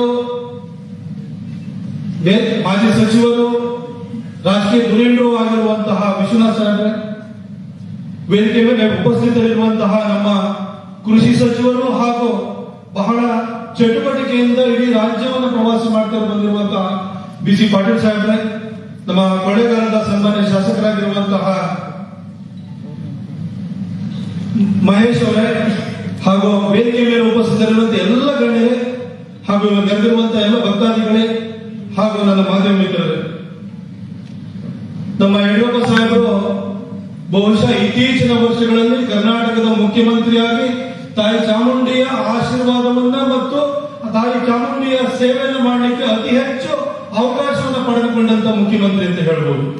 ಇದು ಯಾಕಂತಂದ್ರೆ ಇದು 6ನೇ ಬಾರಿಗೆ ಅವರು ನಾಡ ಹಬ್ಬ ದಸರಾಕ್ಕೆ ಚಾಲನೆ ಕೊಡ್ಲಿಕ್ಕೆ ಮೈಸೂರಿಗೆ ಆಗಮಿಸ್ತಾ ಇರುವಂತದ್ದು. ಈ ಹಿಂದೆ 4 ಸಾರಿ ಅವರು 2008ರಲ್ಲಿ ಮುಖ್ಯಮಂತ್ರಿ ಆಗಿದ್ದಾಗ ಚಾಲನೆಯನ್ನು ಕೊಟ್ಟಿದ್ರು. ಕಳೆದ ವರ್ಷ ಮತ್ತು ಈ ವರ್ಷ ಮಾತ್ರ ಸತತವಾಗಿ 2ನೇ ವರ್ಷ ಅವರು ಚಾಲನೆ ಕೊಡ್ತಿದ್ರೆ, ಇನ್ನು ಮತ್ತೆ ಮುಂದಿನ 2 ವರ್ಷ 3 ವರ್ಷನೂ ಕೂಡ ಅವರೇ ಚಾಲನೆ ಕೊಡ್ತಾರೆ ಅಂತ ಹೇಳಿ ಆ ಮುಖಾಂತರ ಒಂದು ರೀತಿಯಲ್ಲಿ ದಾಖಲೆ ಸೃಷ್ಟಿಯಾಗುತ್ತೆ ಅಂತ ಖಚಿತವಾಗಿ ನಾನು ವಿಶ್ವಾಸವನ್ನು ಇಟ್ಕೊಂಡಿದ್ದೀನಿ. ತಾಯಿ ಚಾಮುಂಡಿಯ ಸೇವೆಯನ್ನು ಮಾಡುವಂಥದ್ದು ಅಂತ ಒಂದು ಅವಕಾಶ ನಮಗೆ ಲಭ್ಯವಾಗುವಂಥದ್ದು ಬಹಳ ಸರಳವಲ್ಲ, ಅದು ಎಲ್ಲರಿಗೂ ಕೂಡ ಅದು ಲಭ್ಯವಾಗುವುದಿಲ್ಲ. ನಮ್ಮಲ್ಲಿ ಬೆಳಗ್ಗೆ ಎದ್ದು ಕೂಡಲೇ ನಾವೆಲ್ಲ ಮಂತ್ರ ಹೇಳುವಂಥದ್ದು, ದೇವರ ಫೋಟೋ ನೋಡುವಂಥದ್ದು, ತಂದೆ ತಾಯಿಯ ಫೋಟೋ ನೋಡುವಂಥದ್ದು ಅಭ್ಯಾಸ ಇದೆ. ಬಹಳ ಜನ ಮಂತ್ರ ಹೇಳಿದಾಗ ಏನ್ ಬೆಳಗ್ಗೆ ಎದ್ದು ಕೂಡಲೇ ಕೈಯನ್ನ ಹಸ್ತವನ್ನ ತೆರೆದು ಹೀಗೆ ಉಜ್ಜಿ ನಾವು ಹೇಳ್ತೀವಿ, ಕರಾಗರೇ ವಸತಿ ಲಕ್ಷ್ಮಿ, ಕರಮಧ್ಯೆ ಸರಸ್ವತಿ, ಕರಮೂಲೆ ಸ್ಥಿತೇ ಗೌರಿ, ಪ್ರಭಾತೆ ಕರದರ್ಶನಂ ಅಂತ ಹೇಳ್ತೀವಿ. ಅಂದ್ರೆ ಕರಾಗ್ರೆ ವಸತಿ ಲಕ್ಷ್ಮಿ ಅಂದ್ರೆ ಅದರ ಫಿಂಗರ್ ಟಿಪ್ಸ್ ಅಲ್ಲಿ ಲಕ್ಷ್ಮಿ ಇದ್ದಾಳೆ, ಕರಮಧ್ಯೆ ಸರಸ್ವತಿ ಅಂದ್ರೆ ಮಧ್ಯದಲ್ಲಿ ಸರಸ್ವತಿ ಇದ್ದಾಳೆ, ಕರಮೂಲೆ ಸ್ಥಿತೇ ಗೌರಿ ಅಂತ ಹೇಳಿದ್ರೆ ಇರಿಷ್ಟಲ್ಲಿ ಶಕ್ತಿಗೆ ದ್ಯೋತಕವಾಗಿರುವಂತಹ ದುರ್ಗೆ ಅಥವಾ ಚಾಮುಂಡಿ ಇದ್ದಾಳೆ. ಆ ಚಾಮುಂಡಿ ಸೇವೆಯನ್ನ 6 ವರ್ಷ ಮಾಡುವಂತ ಒಂದು ಅವಕಾಶವನ್ನು ಪಡ್ಕೊಂಡಿರುವಂತಹ ಸನ್ಮಾನ್ಯ ಮುಖ್ಯಮಂತ್ರಿಗಳಿಗೆ ಮತ್ತೊಂದ್ಸರಿ ವಂದಿಸ್ತಾ, ಇವತ್ತು ಡಾಕ್ಟರ್ ಮಂಜುನಾಥ್ ಅವರು ಉದ್ಘಾಟಕರಾಗಿ ಇವತ್ತು ಆಹ್ವಾನವನ್ನು ಬಂಧಿಸಿ ಬಂದಿದ್ದಾರೆ. ಕಳೆದ ವರ್ಷ ನಮ್ಮ ಯಡಿಯೂರಪ್ಪ ಸಾಹೇಬರು ಸಮಾಜದಲ್ಲಿ ಯಾರು ಸೂಕ್ತ ವ್ಯಕ್ತಿಗಳು, ಯೋಗ್ಯ ವ್ಯಕ್ತಿಗಳಿದ್ದಾರೆ, ಆ ಯೋಗ್ಯ ವ್ಯಕ್ತಿಗಳಿಗೆ ಅವಕಾಶವನ್ನು ಮಾಡಿಕೊಡ್ಬೇಕು ಅಂತ ಹೇಳಿ ಸರಸ್ವತಿ ಪುತ್ರರಾಗಿರುವಂತಹ ಡಾಕ್ಟರ್ SS ಭೈರಪ್ಪನವರಿಗೆ ಅವಕಾಶವನ್ನು ಮಾಡಿಕೊಟ್ಟಿದ್ರು. ಈ ಸಾರಿ ನಮ್ಮ ಕರ್ನಾಟಕ ಅಲ್ಲ, ಇಡೀ ದೇಶದಲ್ಲೇ ಒಂದು ಹೆಮ್ಮೆಯ ಸಂಸ್ಥೆ ಅಂತ ಹೇಳಿದ್ರೆ ಜಯದೇವ ಹೃದ್ರೋಗ ಸಂಸ್ಥೆಯಾಗಿದೆ. ಏನಂತಂದ್ರೆ ಇವತ್ತು all India institute of medical sciences ಅಲ್ಲಿ ನೀವು ಅಲ್ಲಿ ಹೋದ್ರು ಕೂಡ ಅಲ್ಲಿ ಹೃದಯಕ್ಕೆ ಸಂಬಂಧಪಟ್ಟಂತ ಏನು ಸೂಪರ್ ಸ್ಪೆಷಾಲಿಟಿ ಹಾಸ್ಪಿಟಲ್ ಇದೆ ಅಲ್ಲಿ ಇರುವಂತದ್ದು 300 ಬೆಡ್. ಆದ್ರೆ ನಮ್ಮ ಜಯದೇವ ಹಾಸ್ಪಿಟಲ್ ಅಲ್ಲಿ ಬೆಂಗಳೂರಲ್ಲಿ ಇರುವಂತದ್ದು 700 ಬೆಡ್. ನಮ್ಮ ಮೈಸೂರಿನಲ್ಲಿ 400 ಬೆಡ್ ಇದೆ. ಇತ್ತೀಚೆಗೆ ಕಲಬುರಗಿನಲ್ಲಿ 150 ಬೆಡ್ ಹಾಸ್ಪಿಟಲ್ ತೆರೆದಿದ್ದಾರೆ. ಅದನ್ನು ಹೊಸ ಹಾಸ್ಪಿಟಲ್ ಆಗಿ 350 ಬೆಡ್ ತೆರೀತಾ ಇದ್ದಾರೆ. ಆದ್ರೆ 1200-1300 ಬೆಡ್ಡಿನ ಹಾಸ್ಪಿಟಲ್ ಒಂದು ಡೆಡಿಕೇಟೆಡ್ ಆಗಿ ಒಂದೇ ಸ್ಪೆಷಾಲಿಟಿಗೆ ಇರುವಂತದ್ದು.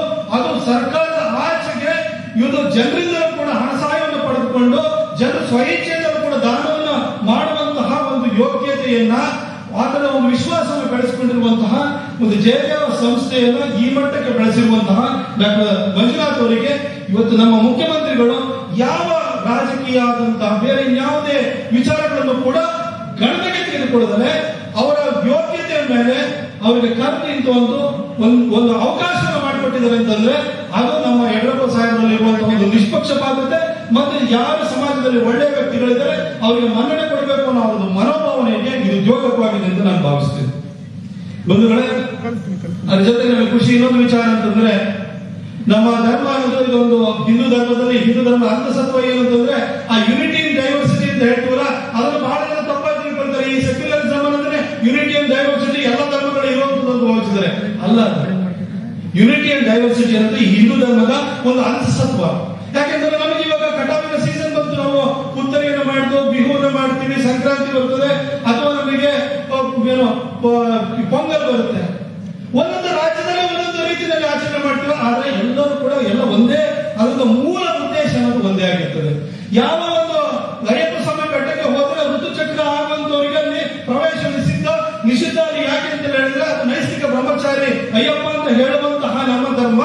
ಅದೇ ಕಾಮಾಖ್ಯ ದೇವಸ್ಥಾನದಲ್ಲಿ ಋತುಚಕ್ರವನ್ನು ಕೂಡ ನಾವು ಪೂಜಿಸ್ತೀವಿ. ಇಂತಹ ಒಂದು ಡೈವರ್ಸಿಟಿ ಇರುವಂತಹ ಧರ್ಮ ನಮ್ಮದು.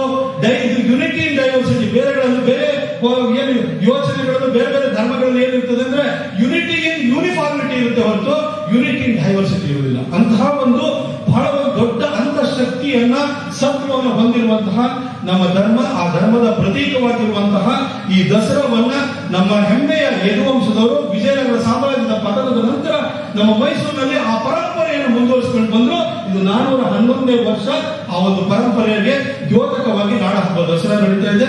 ಈ ಸಂದರ್ಭದಲ್ಲಿ ನಮ್ಮ ಯಡಿಯೂರಪ್ಪ ಸಾಹೇಬರು ಬಂದು ಇದಕ್ಕೆ ನಮಗೆ ನಮ್ಮ ಮೈಸೂರಿನಲ್ಲೇ ಬಂದಾಗ ಅವರು ಏನು ದಸರಾಕ್ಕೆ ಏನು ಪ್ರಿಪರೇಷನ್ ಮಾಡಿದ್ರಿ ಅಂತ ಕೇಳೋ ಜೊತೆಗೆ ಮಧ್ಯದಲ್ಲಿ ಕೇಳಿದ್ರು ಮೈಸೂರಿನ ಅಭಿವೃದ್ಧಿಗೆ ಏನೇನು ಆಗ್ಬೇಕು ಅಂತ ಹೇಳಿ. ಬರ್ಬೇಕಾದ್ರೆ ಸಾಹೇಬ್ರೆ, ನಮ್ಮ ಏರ್ಪೋರ್ಟ್ ನ ಎಕ್ಸ್ಪಾನ್ಷನ್ ಆಗ್ಬೇಕು, ನಮ್ದು ಇಂಟರ್ನ್ಯಾಷನಲ್ ಏರ್ಪೋರ್ಟ್ ಆಗ್ಬೇಕು, ರನ್ವೇ ಎಕ್ಸ್ಟೆಂಡ್ ಆಗ್ಬೇಕು ಅಂತ ಹೇಳಿದಾಗ ಅದು ಕೂಡ ಡೆಲ್ಲಿಗೆ ಬಂದಾಗ ಸೈನ್ಯ ಕೊಟ್ಟು ಸ್ಯಾಂಕ್ಷನ್ ಮಾಡಿದ್ರು. ಕೂಡ ಹೇಳ್ಬೇಕು, ಫೈನಾನ್ಸ್ ಡಿಪಾರ್ಟ್ಮೆಂಟ್ ಹೇಳ್ಬೇಕಾ ಏನಾದ್ರು ಕೂಡಲೇ ಹೇಳು ಅಂತ ಹೇಳಿದ್ರು. ಅದಾದ್ಮೇಲೆ ಇಲ್ಲಿ ಜಿ ಟಿ ದೇವೇಗೌಡ ಸಾಹೇಬ್ ಇದ್ದಾರೆ, ಅದ್ರ ಜೊತೆಗೆ ಪ್ರಮುಖವಾಗಿ ನಮ್ಮ ಎಸ್ ಟಿ ಸೋಮಶೇಖರ್ ಸಾಹೇಬರು ಮೈಸೂರಿನ ಮೈಸೂರಿನ ರಿಂಗ್ ರೋಡ್ಗೆ ಹೊಂದ್ಕೊಂಡಿರುವಂತಹ ನಗರಗಳೇನಿದೆ ಅಥವಾ ಪಂಚಾಯತಿಗಳೇನಿದೆ ಅವುಗಳನ್ನು ಸೇರಿಸಿ ಅವರಿಗೆ ಮೂಲಭೂತ ಸೌಕರ್ಯ ಕೊಡಬೇಕು ಅನ್ನೋ ಉದ್ದೇಶದಿಂದಾಗಿ ಮೈಸೂರಿನ ಸ್ವಲ್ಪ ವಿಸ್ತರಣೆ ಮಾಡಬೇಕು ಅಂತ ಹೇಳಿ ಯೋಚನೆ ಮಾಡಿದ್ರು. ಅದರ ಫೈಲ್ ಮೂವ್ಮೆಂಟ್ ಕೂಡ ಆಗ್ತಾ ಇದೆ. ಅದಕ್ಕೂ ಕೂಡ ಕೂಡಲೇ ಹೇಳಿದ್ರು, ಮುಂದಿನ ಕ್ಯಾಬಿನೆಟ್ಗೆ ತರೋಣ, ಎಲ್ಲ ಫೈಲ್ ಅನ್ನ ತಗೊಂಡ್ಬನ್ನಿ ಅಂತ ಹೇಳಿದ್ರು. ಹಾಗೆ ಅದು ಸೋಮಶೇಖರ್ ಸಾಹೇಬರು ಮೈಸೂರಿನ ಬಗ್ಗೆ ಇಟ್ಟಿರುವಂತಹ ಕಾಳಜಿ, ಹಾಗೆ ಜಿ ಟಿ ದೇವೇಗೌಡರ ಪ್ರಯತ್ನ, ಜೊತೆಗೆ ನಮ್ಮ ಯಡಿಯೂರಪ್ಪನವರ ಆಶೀರ್ವಾದ, ಅದು ಮೈಸೂರು ಬಗ್ಗೆ ಅವರು ಬಿಟ್ಕೊಂಡಿರುವಂತಹ ಪ್ರೀತಿಗೆ ಮತ್ತೊಂದು ದ್ಯೋತಕವಾಗಿದೆ ಅಂತ ಹೇಳ್ತಾ, ಹಾಗೆ ಕಡೆಯದಾಗಿ ಕಳೆದ 2 ವರ್ಷಗಳಿಂದಲೂ ಕೂಡ ಇನ್ನೊಂದು ಒಳ್ಳೆಯ ಬೆಳವಣಿಗೆ ನಮ್ಮ ಮೈಸೂರಿನಲ್ಲಾಯಿತು. ಕೆಲವರು ದೇವರು ಮಾಡುವಂತ ಪ್ರಯತ್ನ ಮಾಡ್ತಾ ಇದ್ರು, ದೇವಿಯನ್ನ ದೇವ ಮಾಡುವಂತ ಪ್ರಯತ್ನ ಮಾಡ್ತಿದ್ರು. ಅಂತಹ ಒಂದು ಪ್ರಯತ್ನಕ್ಕೂ ಕೂಡ ನಮ್ಮ ಯಡಿಯೂರಪ್ಪ ಸಾಹೇಬರ ಸರ್ಕಾರದಲ್ಲಿ ಕಡಿವಾಣ ಬಿದ್ದು ಇವತ್ತು ನಾವು ಬಹಳ ಅಚ್ಚುಕಟ್ಟಾಗಿ ಒಂದು ಭಕ್ತಿ ಭಾವದಿಂದ ತಾಯಿ ಚಾಮುಂಡಿಯ ಪೂಜೆಯೊಂದಿಗೆ ದಸರಾಕ್ಕೆ ವಿದ್ಯುಕ್ತವಾಗಿ ಚಾಲನೆಯನ್ನು ನೀಡಲಾಗಿದೆ. ಅದಕ್ಕೋಸ್ಕರ ನಾನು ಮತ್ತೊಂದು ಸಾರಿ ನಮ್ಮ ಯಡಿಯೂರಪ್ಪ ಸಾಹೇಬರಿಗೆ ನಾನು ಧನ್ಯವಾದವನ್ನು ಹೇಳ್ತಾ ನನ್ನ ಮಾತನ್ನು ಮುಗಿಸ್ತೀನಿ. Thank you.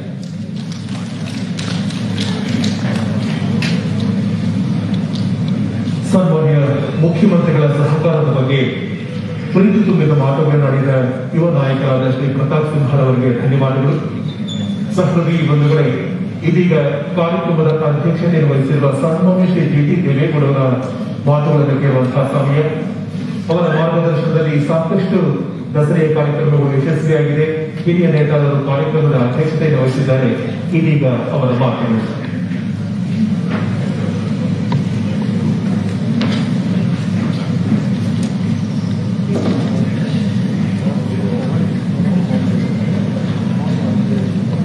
ವಿಶ್ವವಿಖ್ಯಾತ ಮೈಸೂರು ದಸರಾ ನಾಡಹಬ್ಬ ಇಂದು ತಮಗೆಲ್ಲರೂ ಕೂಡ ಅತ್ಯಂತ ಸಂತೋಷದಿಂದ ಈ ನಾಡಹಬ್ಬವನ್ನ ಭಕ್ತಿಪೂರ್ವಕವಾಗಿ 9 ದಿನಗಳ ಕಾಲ ನವದುರ್ಗೆಯರು 9 ಅವತಾರಗಳಲ್ಲಿ ಲಕ್ಷ್ಮಿ, ದುರ್ಗಿ, ಪಾರ್ವತಿ, ಚಾಮುಂಡೇಶ್ವರಿ ರೀತಿ 9 ದಿನಗಳ ಕಾಲ ಪ್ರಪಂಚದಾದ್ಯಂತ ಈ ಹಬ್ಬವನ್ನು ಆಚರಣೆ ಮಾಡ್ತಕ್ಕಂಥದ್ದು ನಮ್ಗೆ ನಿಮ್ಗೆ ಎಲ್ಲರೂ ಕೂಡ ತಿಳಿರ್ತಕ್ಕಂಥ ವಿಚಾರ. ವಿಶೇಷವಾಗಿ ಸನ್ಮಾನ್ಯ ಯಡಿಯೂರಪ್ಪನವರು ಮುಖ್ಯಮಂತ್ರಿಗಳಾಗಿ ಅಧಿಕಾರವನ್ನು ವಹಿಸಿಕೊಂಡಾಗ ಎಲ್ಲರೂ ಕೂಡ ಕಳೆದ ಬಾರಿನೂ ಕೂಡ ಹೇಳಿದ್ದೆ, ಅವರ ಅಧಿಕಾರವನ್ನ ವಹಿಸಿಕೊಂಡು ಮುಖ್ಯಮಂತ್ರಿಗಳಾದ ನಂತರ ಯಾವತ್ತೂ ಕೂಡ ನಮ್ಮ KRS ಇರ್ಬೋದು, ನದಿಗಳಿರೋದು ತುಂಬಿ ಹರಿತಕ್ಕಂಥದ್ದನ್ನು ನಾವು ನೋಡ್ತೇವೆ. ಎಲ್ಲೆಡೆ ಹಸಿರ ವಾತಾವರಣ, ಬೆಳೆಗಳು ಸೌಖ್ಯ, ಖುಷ್ಕಿ, ಜಮೀನಿನ ಪ್ರದೇಶದಲ್ಲಿ ಭೀಕರ ಬರಗಾಲ ಬಂದು ಬೆಳೆನೇ ಇರತಕ್ಕಂಥ ಪ್ರದೇಶದಲ್ಲೂ ಕೂಡ ಮಳೆ ಬಂದು ಬೆಳೆಯನ್ನ ಕಾಣ್ತಾ ಇರ್ತಕ್ಕಂಥ ಒಂದು ಸಂದರ್ಭ. ನಾನು ಸುಮಾರು ಕೋಲಾರಕ್ಕೆ ಹೋಗಿದ್ದೆ. ಅಲ್ಲಿ ಹೇಳ್ತಾ ಇದ್ರು, ಸರ್ 25 ವರ್ಷ ಆಗಿತ್ತು ಸರ್ ಈಗ ರಾಗಿ ಬೆಳೆಗಳು ನೋಡಿ ಬೆಳೆದು ನಿಂತಿದೆ ಸರ್ ಎಲ್ಲ ಕಡೆ ಅಂತೇಳಿ, ನೀರೇ ಇರಲಿಲ್ಲ ಕುಡಿಲಿಕ್ಕೆ. ಇವತ್ತು ಕುಡಿಯೋ ನೀರು ಸಮೃದ್ಧವಾಗಿದೆ, ಬೆಳೆ ಸಮೃದ್ಧವಾಗಿದೆ ಅಂತಕ್ಕಂಥದ್ದನ್ನ ನಾನೆಲ್ಲ ಕಡೆ ಕೇಳಿ ನಮಗೆ ಅತ್ಯಂತ ಸಂತೋಷ ಆಗುತ್ತೆ. ಯಡಿಯೂರಪ್ಪನವರಿಗೆ ಒಂದು ದೈವ ಬಲ ಇದೆ, ಅಷ್ಟೇ ದೈತ್ಯ ಶಕ್ತಿನೂ ಇದೆ ಅವರು. ಆ ರೀತಿ ಇವತ್ತು ಯಡಿಯೂರಪ್ಪನವರು 5ನೇ ಬಾರಿಗೆ ಮುಖ್ಯಮಂತ್ರಿಗಳಾಗಿ ಇವತ್ತು ಕಾರ್ಯಕ್ರಮದಲ್ಲಿ ಭಾಗವಹಿಸಿರ್ತಕ್ಕಂಥದ್ದು. ಸಿದ್ದರಾಮಯ್ಯನವರು 5 ಬಾರಿ ಭಾಗವಹಿಸಿದ ಮುಖ್ಯಮಂತ್ರಿಯಾಗಿ. ಹಿಂದೆ ಉಪಮುಖ್ಯಮಂತ್ರಿ ಕ್ಷೇತ್ರದಲ್ಲಿ ಇದ್ದದ್ದು ಬೇರೆ, ಮುಖ್ಯಮಂತ್ರಿಗಳಾಗ 5 ವರ್ಷ, ಅವ್ರು ಬಿಟ್ಟರೆ ಯಡಿಯೂರಪ್ಪನವರೇ 5 ವರ್ಷ ಮುಖ್ಯಮಂತ್ರಿಗಳಾಗಿ ಕಾರ್ಯಕ್ರಮದಲ್ಲಿ ಭಾಗವಹಿಸಿರ್ತಕ್ಕಂಥದ್ದು ಇಡೀ ನಾಡಿಗೆ ಒಂದು ಶೋಭೆ, ಒಂದು ಸಂತೋಷವನ್ನು ತಂದಿದೆ. ಆ ಚಾಮುಂಡೇಶ್ವರಿ ತಾಯಿ ಅವ್ರಿಗೆ ಇನ್ನೂ ಆರೋಗ್ಯವನ್ನು ಕೊಟ್ಟು, ಇನ್ನೂ ಅಧಿಕಾರ ಹೆಚ್ಚಿನ ಶಕ್ತಿಯನ್ನು ಕೊಟ್ಟು, ಅವರ ಅಧಿಕಾರ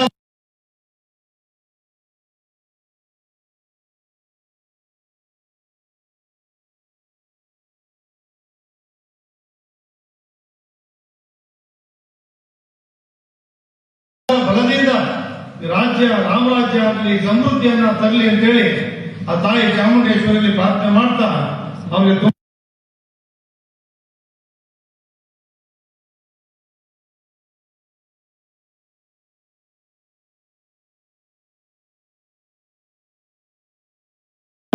ನಮನಗಳನ್ನ ಈ ಒಂದು ಕೊರೋನಾದಲ್ಲೂ ಕೂಡ ಯಶಸ್ವಿಯಾಗಿ ಸೇವೆಯನ್ನು ಸಲ್ಲಿಸ್ತಾ ಇದ್ದಾರೆ.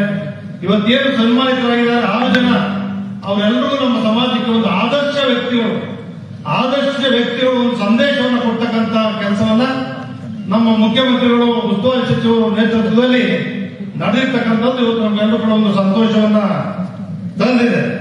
ದಸರಾ ಅಂತ ಹೇಳಿದ್ರೆ ಧಾರ್ಮಿಕವಾಗಿ ಸಾಂಸ್ಕೃತಿಕವಾಗಿ ರಾರಾಜಿಸಿಕೊಂಡು ಬರುತ್ತಿರುವುದೇ ಮೈಸೂರಿನ ದಸರಾ. ಅಂತ ದಸರಾ ನಾಡಹಬ್ಬದಲ್ಲಿ ಇಂದು ಈ ನಾಡಹಬ್ಬ ದಸರಾವನ್ನು ಎಂತೆಂಥವರು ಉದ್ಘಾಟನೆ ಮಾಡಿದ್ದಾರೆ ಅಂತ ಹೇಳಿದ್ರೆ ಸಂಕ್ಷಿಪ್ತವಾಗಿ ಹೇಳ್ತೇನೆ. 99ರಲ್ಲಿ ಭಾರತದ ಗಾನ ಕೋಗಿಲೆ ಶ್ರೀಮತಿ ಗಂಗೂಬಾಯಿ ಹಾನ್ಗಲ್ ಅವರು ಉದ್ಘಾಟಿಸ್ತಾರೆ. 2000 ಸ್ವಾತಂತ್ರ್ಯ ಹೋರಾಟಗಾರ ಶ್ರೀ MN ಜೋಯಿಸ್ ಅವರು ಉದ್ಘಾಟಿಸ್ತಾರೆ. ಶ್ರೀಮತಿ ಡಿ ಸರೋಜದೇವರು 2001, 2002 ನಡೆಯಲಿಲ್ಲ ಬರಗಾಲ. 2003ರಲ್ಲಿ ವಿಶ್ವವಿಖ್ಯಾತ ವಿಜ್ಞಾನಿಗಳಾದ ಡಾಕ್ಟರ್ CN ರಾವ್ ಅವರು, 2004ರಲ್ಲಿ ಶಿಕ್ಷಣ ತಜ್ಞರಾದ ಡಾಕ್ಟರ್ HN ನರಸಿಂಹಯ್ಯನವರು, 5ರಲ್ಲಿ ಸಾಹಿತಿಗಳಾದ ಬಡಗೂರು ರಾಮಚಂದ್ರಪ್ಪನವರು, 6ರಲ್ಲಿ ಗಾಂಧಿವಾದಿಗಳಾದ ಜಿ ನಾರಾಯಣರವರು, 7ರಲ್ಲಿ ಆದಿಚುಂಚನಗಿರಿ ಮಠ ಪೂಜ್ಯರಾದ ಬಾಲಗಂಗಾಧರ ಸ್ವಾಮೀಜಿಯವರು, 8ರಲ್ಲಿ ಸಿದ್ಧಗಂಗಾ ಮಠ ಪೂಜ್ಯರಾದ ಶಿವಕುಮಾರ ಸ್ವಾಮೀಜಿಯವರು, 9ರಲ್ಲಿ ರವಿಶಂಕರ್ ಗುರೂಜಿಯವರು, 10ರಲ್ಲಿ ಧರ್ಮಸ್ಥಳ ಧರ್ಮಾಧಿಕಾರಿಗಳಾದ ವೀರೇಂದ್ರ ಹೆಗ್ಗಡೆಯವರು, 11ರಲ್ಲಿ ಪೇಜಾವರ ಮಠ ಪೂಜ್ಯ ಶ್ರೀ ವಿಶ್ವೇಶ್ವರ ತೀರ್ಥಪಾದರವರು, 12ರಲ್ಲಿ ಸಿದ್ದೇಶ್ವರ ಸ್ವಾಮೀಜಿಯವರು, 13 ಜ್ಞಾನಪೀಠ ಪ್ರಶಸ್ತಿ ಪುರಸ್ಕೃತ ಡಾಕ್ಟರ್ ಚಂದ್ರಶೇಖರ್ ಕಂಬಾರವರು, 14ರಲ್ಲಿ ಸಾಹಿತಿಗಳಾದ ಶ್ರೀ ಗಿರೀಶ್ ಕಾರ್ನಾಡ್ ಅವರು, 15 ರೈತ ಪ್ರಗತಿಪರ ಶ್ರೀ ಪುಟ್ಟಯ್ಯ, 16ರಲ್ಲಿ ನಾಡೋಜ ಚನ್ನವೀರ ಕಳ್ಳೀರವರು, 17ರಲ್ಲಿ ನಾಡೋಜ ವಿಸಾರಾಮದ್ರವರು, 18ರಲ್ಲಿ ಇನ್ಫೋಸಿಸ್ ಪ್ರತಿಷ್ಠಾನ ಮುಖ್ಯಸ್ಥ ಶ್ರೀಮತಿ ಸುಧಾಮೂರ್ತಿ ಅವರು, 19ರಲ್ಲಿ ಹಿರಿಯ ಸಾಹಿತಿಗಳಾದ ಪದ್ಮಶ್ರೀ ಡಾಕ್ಟರ್ SS ಭೈರಪ್ಪನವರು, 20ರಲ್ಲಿ ದಸರಾ ಮಹೋತ್ಸವ ಕೊರೋನಾ ಸಂಕಷ್ಟ ಸಮಯದಲ್ಲಿ ಕೊರೋನಾ ವಾರಿಯರಾಗಿ ಕಾರ್ಯನಿರ್ವಹಿಸುತ್ತಿರುವ ವಿಶ್ವ ಪ್ರಸಿದ್ಧ ಹೃದಯರೋಗ ತಜ್ಞರು ಲಕ್ಷಾಂತರ ಬಡ ಉದ್ಯೋಗಿಗಳ ಜೀವ ಹಾಗೂ ಸಂಸಾರಗಳನ್ನು ಉಳಿಸಿ ಬದುಕು ಕಟ್ಟಿಕೊಟ್ಟ ಸಾವಿರಾರು ಜನಕ್ಕೆ ಉದ್ಯೋಗ ಕೊಟ್ಟು ಜೀವನ ರೂಪಿಸಿದ ಜಯದೇವ ಉದ್ಯೋಗ ವಿಜ್ಞಾನ ಮತ್ತು ಸಂಶೋಧನಾ ಸಂಸ್ಥೆಯ ನಿರ್ದೇಶಕರು ನಿಸ್ವಾರ್ಥ ಸೇವೆಯಿಂದಲೇ ಸಾಧನೆಯ ಶಿಖರವೇರಿರುವ ನಿರ್ವಿವಾದ ಅಜಾತ ಶತ್ರು ಪದ್ಮಶ್ರೀ ಡಾಕ್ಟರ್ CN ಮಂಜುನಾಥ್ ಅವರು ಈ ಬಾರಿ ದಸರಾವನ್ನು ಉದ್ಘಾಟನೆ ಮಾಡ್ತಿರೋದು ನಮಗೆಲ್ಲರೂ ಕೂಡ ಅತ್ಯಂತ ಸಂತೋಷದ ವಿಷಯ. ನಮಗೆಲ್ಲರೂ ಕೂಡ ವೈದ್ಯೋ ನಾರಾಯಣ ಎಂದು ಹೇಳುತ್ತಾರೆ. ವೈದ್ಯನು ಸಾಕ್ಷಾತ್ ನಾರಾಯಣವೆಂದು, ರಕ್ಷಕನೆಂದು, ದೇವರ ಸಮಾನವೆಂದು ಅರ್ಥ. ಇಂಥ ವೈದ್ಯರಿಂದ ಇನ್ನು ನಾಡಹಬ್ಬ ದಸರಾ ಮಹೋತ್ಸವವನ್ನು ಉದ್ಘಾಟಿಸುತ್ತಿರುವುದು ಅತ್ಯಂತ ಸಂತೋಷದ ವಿಷಯ. ಇದಕ್ಕೆ ಸರ್ಕಾರಕ್ಕೆ ನಾನು ವಂದಿಸುತ್ತೇನೆ. 2006ರಿಂದ ಜಯದೇವ ಉದ್ಯೋಗ ವಿಜ್ಞಾನ ಮತ್ತು ಸಂಶೋಧನಾ ಸಂಸ್ಥೆಯ ನಿರ್ದೇಶಕರಾಗಿ ಕಾರ್ಯನಿರ್ವಹಿಸುತ್ತಿರುವ ಡಾಕ್ಟರ್ ಮಂಜುನಾಥ್ ಅವರು ಸರ್ಕಾರಿ ಆಸ್ಪತ್ರೆಯನ್ನು ಹೈಟೆಕ್ ಆಸ್ಪತ್ರೆಯಾಗಿ ಮಾಡಿ ಬಡ ಜನರಿಗೆ ಶ್ರೀಮಂತರಿಗೆ ಸಿಗುವ ಚಿಕಿತ್ಸೆಯನ್ನು ನೀಡುವ ಮೂಲಕ ಜಯದೇವ ಉದ್ಯೋಗ ಆಸ್ಪತ್ರೆ ವಿಶ್ವಮನ್ನಣೆ ತಂದು ಕೊಟ್ಟಿದ್ದಾರೆ. ಹಳ್ಳಿಗಾಡಿನ ಬಡಜನತೆ ಆರೋಗ್ಯದತ್ತ ಇವರು ವಹಿಸಿದ ವಿಶೇಷ ಗಮನ ನಾಡಿನ ಎಲ್ಲಾ ವರ್ಗದವರ ಮನಗಳನ್ನು ತಟ್ಟಿದೆ. ಸಾಮಾಜಿಕ ಕಳಕಳಿಯ ಹೃದಯವಂತ ಮಾನವತೆಯ ಶ್ರೀಮಂತ Padmashri doctor C N Manjunath ಅವರು ಈ ಬಾರಿಯ ದಸರಾವನ್ನು ಉದ್ಘಾಟಿಸುತ್ತಿರುವುದು ಅತ್ಯಂತ ಸಂತೋಷದ ವಿಷಯವಾಗಿ ಕಳೆದ 10 ವರ್ಷದಲ್ಲಿ ಜಯದೇವ ಉದ್ಯೋಗ ವಿಜ್ಞಾನ ಮತ್ತು ಸಂಶೋಧನಾ ಸಂಸ್ಥೆಗಳು 50 ಲಕ್ಷ ಜನರಿಗೆ ಚಿಕಿತ್ಸೆ ನೀಡಿದೆ. 5 ಲಕ್ಷ ಜನರಿಗೆ ಚಿಕಿತ್ಸೆ ಮಾಡಲಾಗಿದೆ. ದೇಶದಲ್ಲಿಯೇ ಜಯದೇವ ಆಸ್ಪತ್ರೆ ನಂಬರ್ 1 ಸ್ಥಾನದಲ್ಲಿದೆ ಎಂದು ಇವರು ಇಂದು all India medical council Jayadeva ಆಸ್ಪತ್ರೆ ಮಾದರಿಯಲ್ಲಿ ಕಾರ್ಯನಿರ್ವಹಿಸಲು ಅಧ್ಯಯನ ನಡೆಸಿರುವುದು ಅತ್ಯಂತ ಸಂತೋಷದ ವಿಷಯ. ಮೈಸೂರಿನಲ್ಲಿ ಇಂದು ಮುಖ್ಯಮಂತ್ರಿಯಾಗಿರುವ ಸನ್ಮಾನ್ಯ ಯಡಿಯೂರಪ್ಪನವರು 2010ರಲ್ಲಿ ಕೆಆರ್ ಆಸ್ಪತ್ರೆ ಆವರಣದಲ್ಲಿ ಈ ಜಯದೇವ ಉದ್ಯೋಗ ಆಸ್ಪತ್ರೆಯನ್ನ ಅವರ ಅಮೃತಹಸ್ತದಿಂದ ಉದ್ಘಾಟಿಸಿದರು.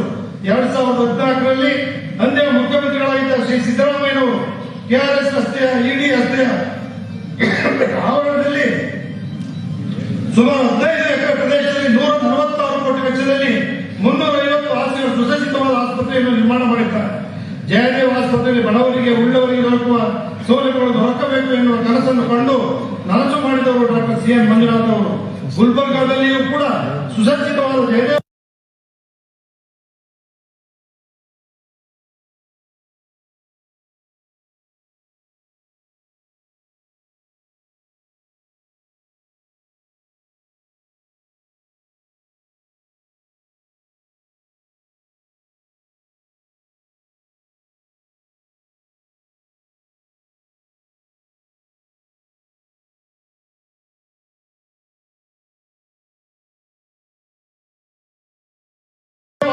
ಪ್ರಾರಂಭಿಸಿ 25,000 ಆಶಾ ಕಾರ್ಯಕರ್ತರಿಗೆ ಪ್ರತಿಯೊಂದು ಜಿಲ್ಲೆಯಲ್ಲಿ ತಾವೇ ಖುದ್ದಾಗಿ ಹೋಗಿ ಪ್ರತಿಯೊಬ್ಬರಿಗೆ 3,000 ರೂಪಾಯಿಗಳನ್ನು ಕೊಟ್ಟು ಪ್ರೋತ್ಸಾಹಿಸಿದ್ದಾರೆ.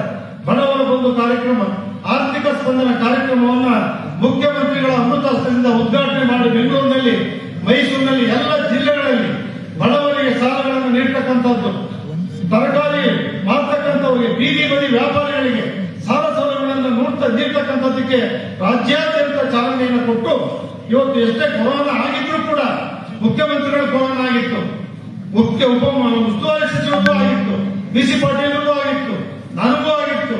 ಇಷ್ಟೆಲ್ಲ ಆಗಿದ್ರು ಕೂಡ ಅದೆಲ್ಲವನ್ನು ಮರೆತು ಇವತ್ತು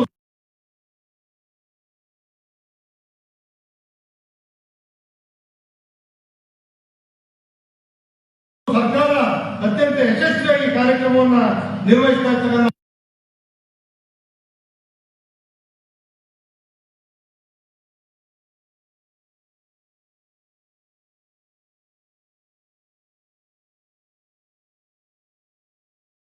ಕಾಣ್ತಾ ಇದ್ರು. ಈ ಸಂದರ್ಭದಲ್ಲಿ ಅಭಿನಂದಿಸ್ತಾ ವಿ ಸೋಮಣ್ಣವರು ಕಳೆದ ಬಾರಿ ಬಂದು ಅಂಗಡಿಗಳು, ಹಣ್ಣು ತರಕಾರಿ ಮಾರ್ಕೆಟ್ ಮಾಡ್ತಕ್ಕಂಥವ್ರನ್ನ ಮಳಿಗೆಗಳನ್ನ ಕಟ್ಟಿಸಿಕೊಳ್ಳಿಕ್ಕೆ ಚಾಲನೆಯನ್ನು ಕೊಟ್ಟು ಅವರು ಕೂಡ ಒಂದು ಆಶಯವನ್ನು ಮಾಡಿಕೊಟ್ಟಿದ್ದಾರೆ. ಆದ್ರೆ ಆ ಸಂದರ್ಭದಲ್ಲಿ ಮಾಡಿರ್ತಕ್ಕಂಥ ಮಳಿಗೆಗಳಿಗೆ ನಮ್ಮ ಚಾಮುಂಡೇಶ್ವರಿ ಹಣದಿಂದಲೇ ಮಂಜೂರಾತಿಯನ್ನು ಮಾಡಲಿಕ್ಕೆ ಮುಜರಾಯಿ ಇಲಾಖೆಯಿಂದ 4 ಕೋಟಿಗೆ ಮಂಜೂರಾತಿ ದೊರೆತಿಲ್ಲದೆ ಇರೋದ್ರಿಂದ ಅವ್ರಿಗಿನ್ನೂ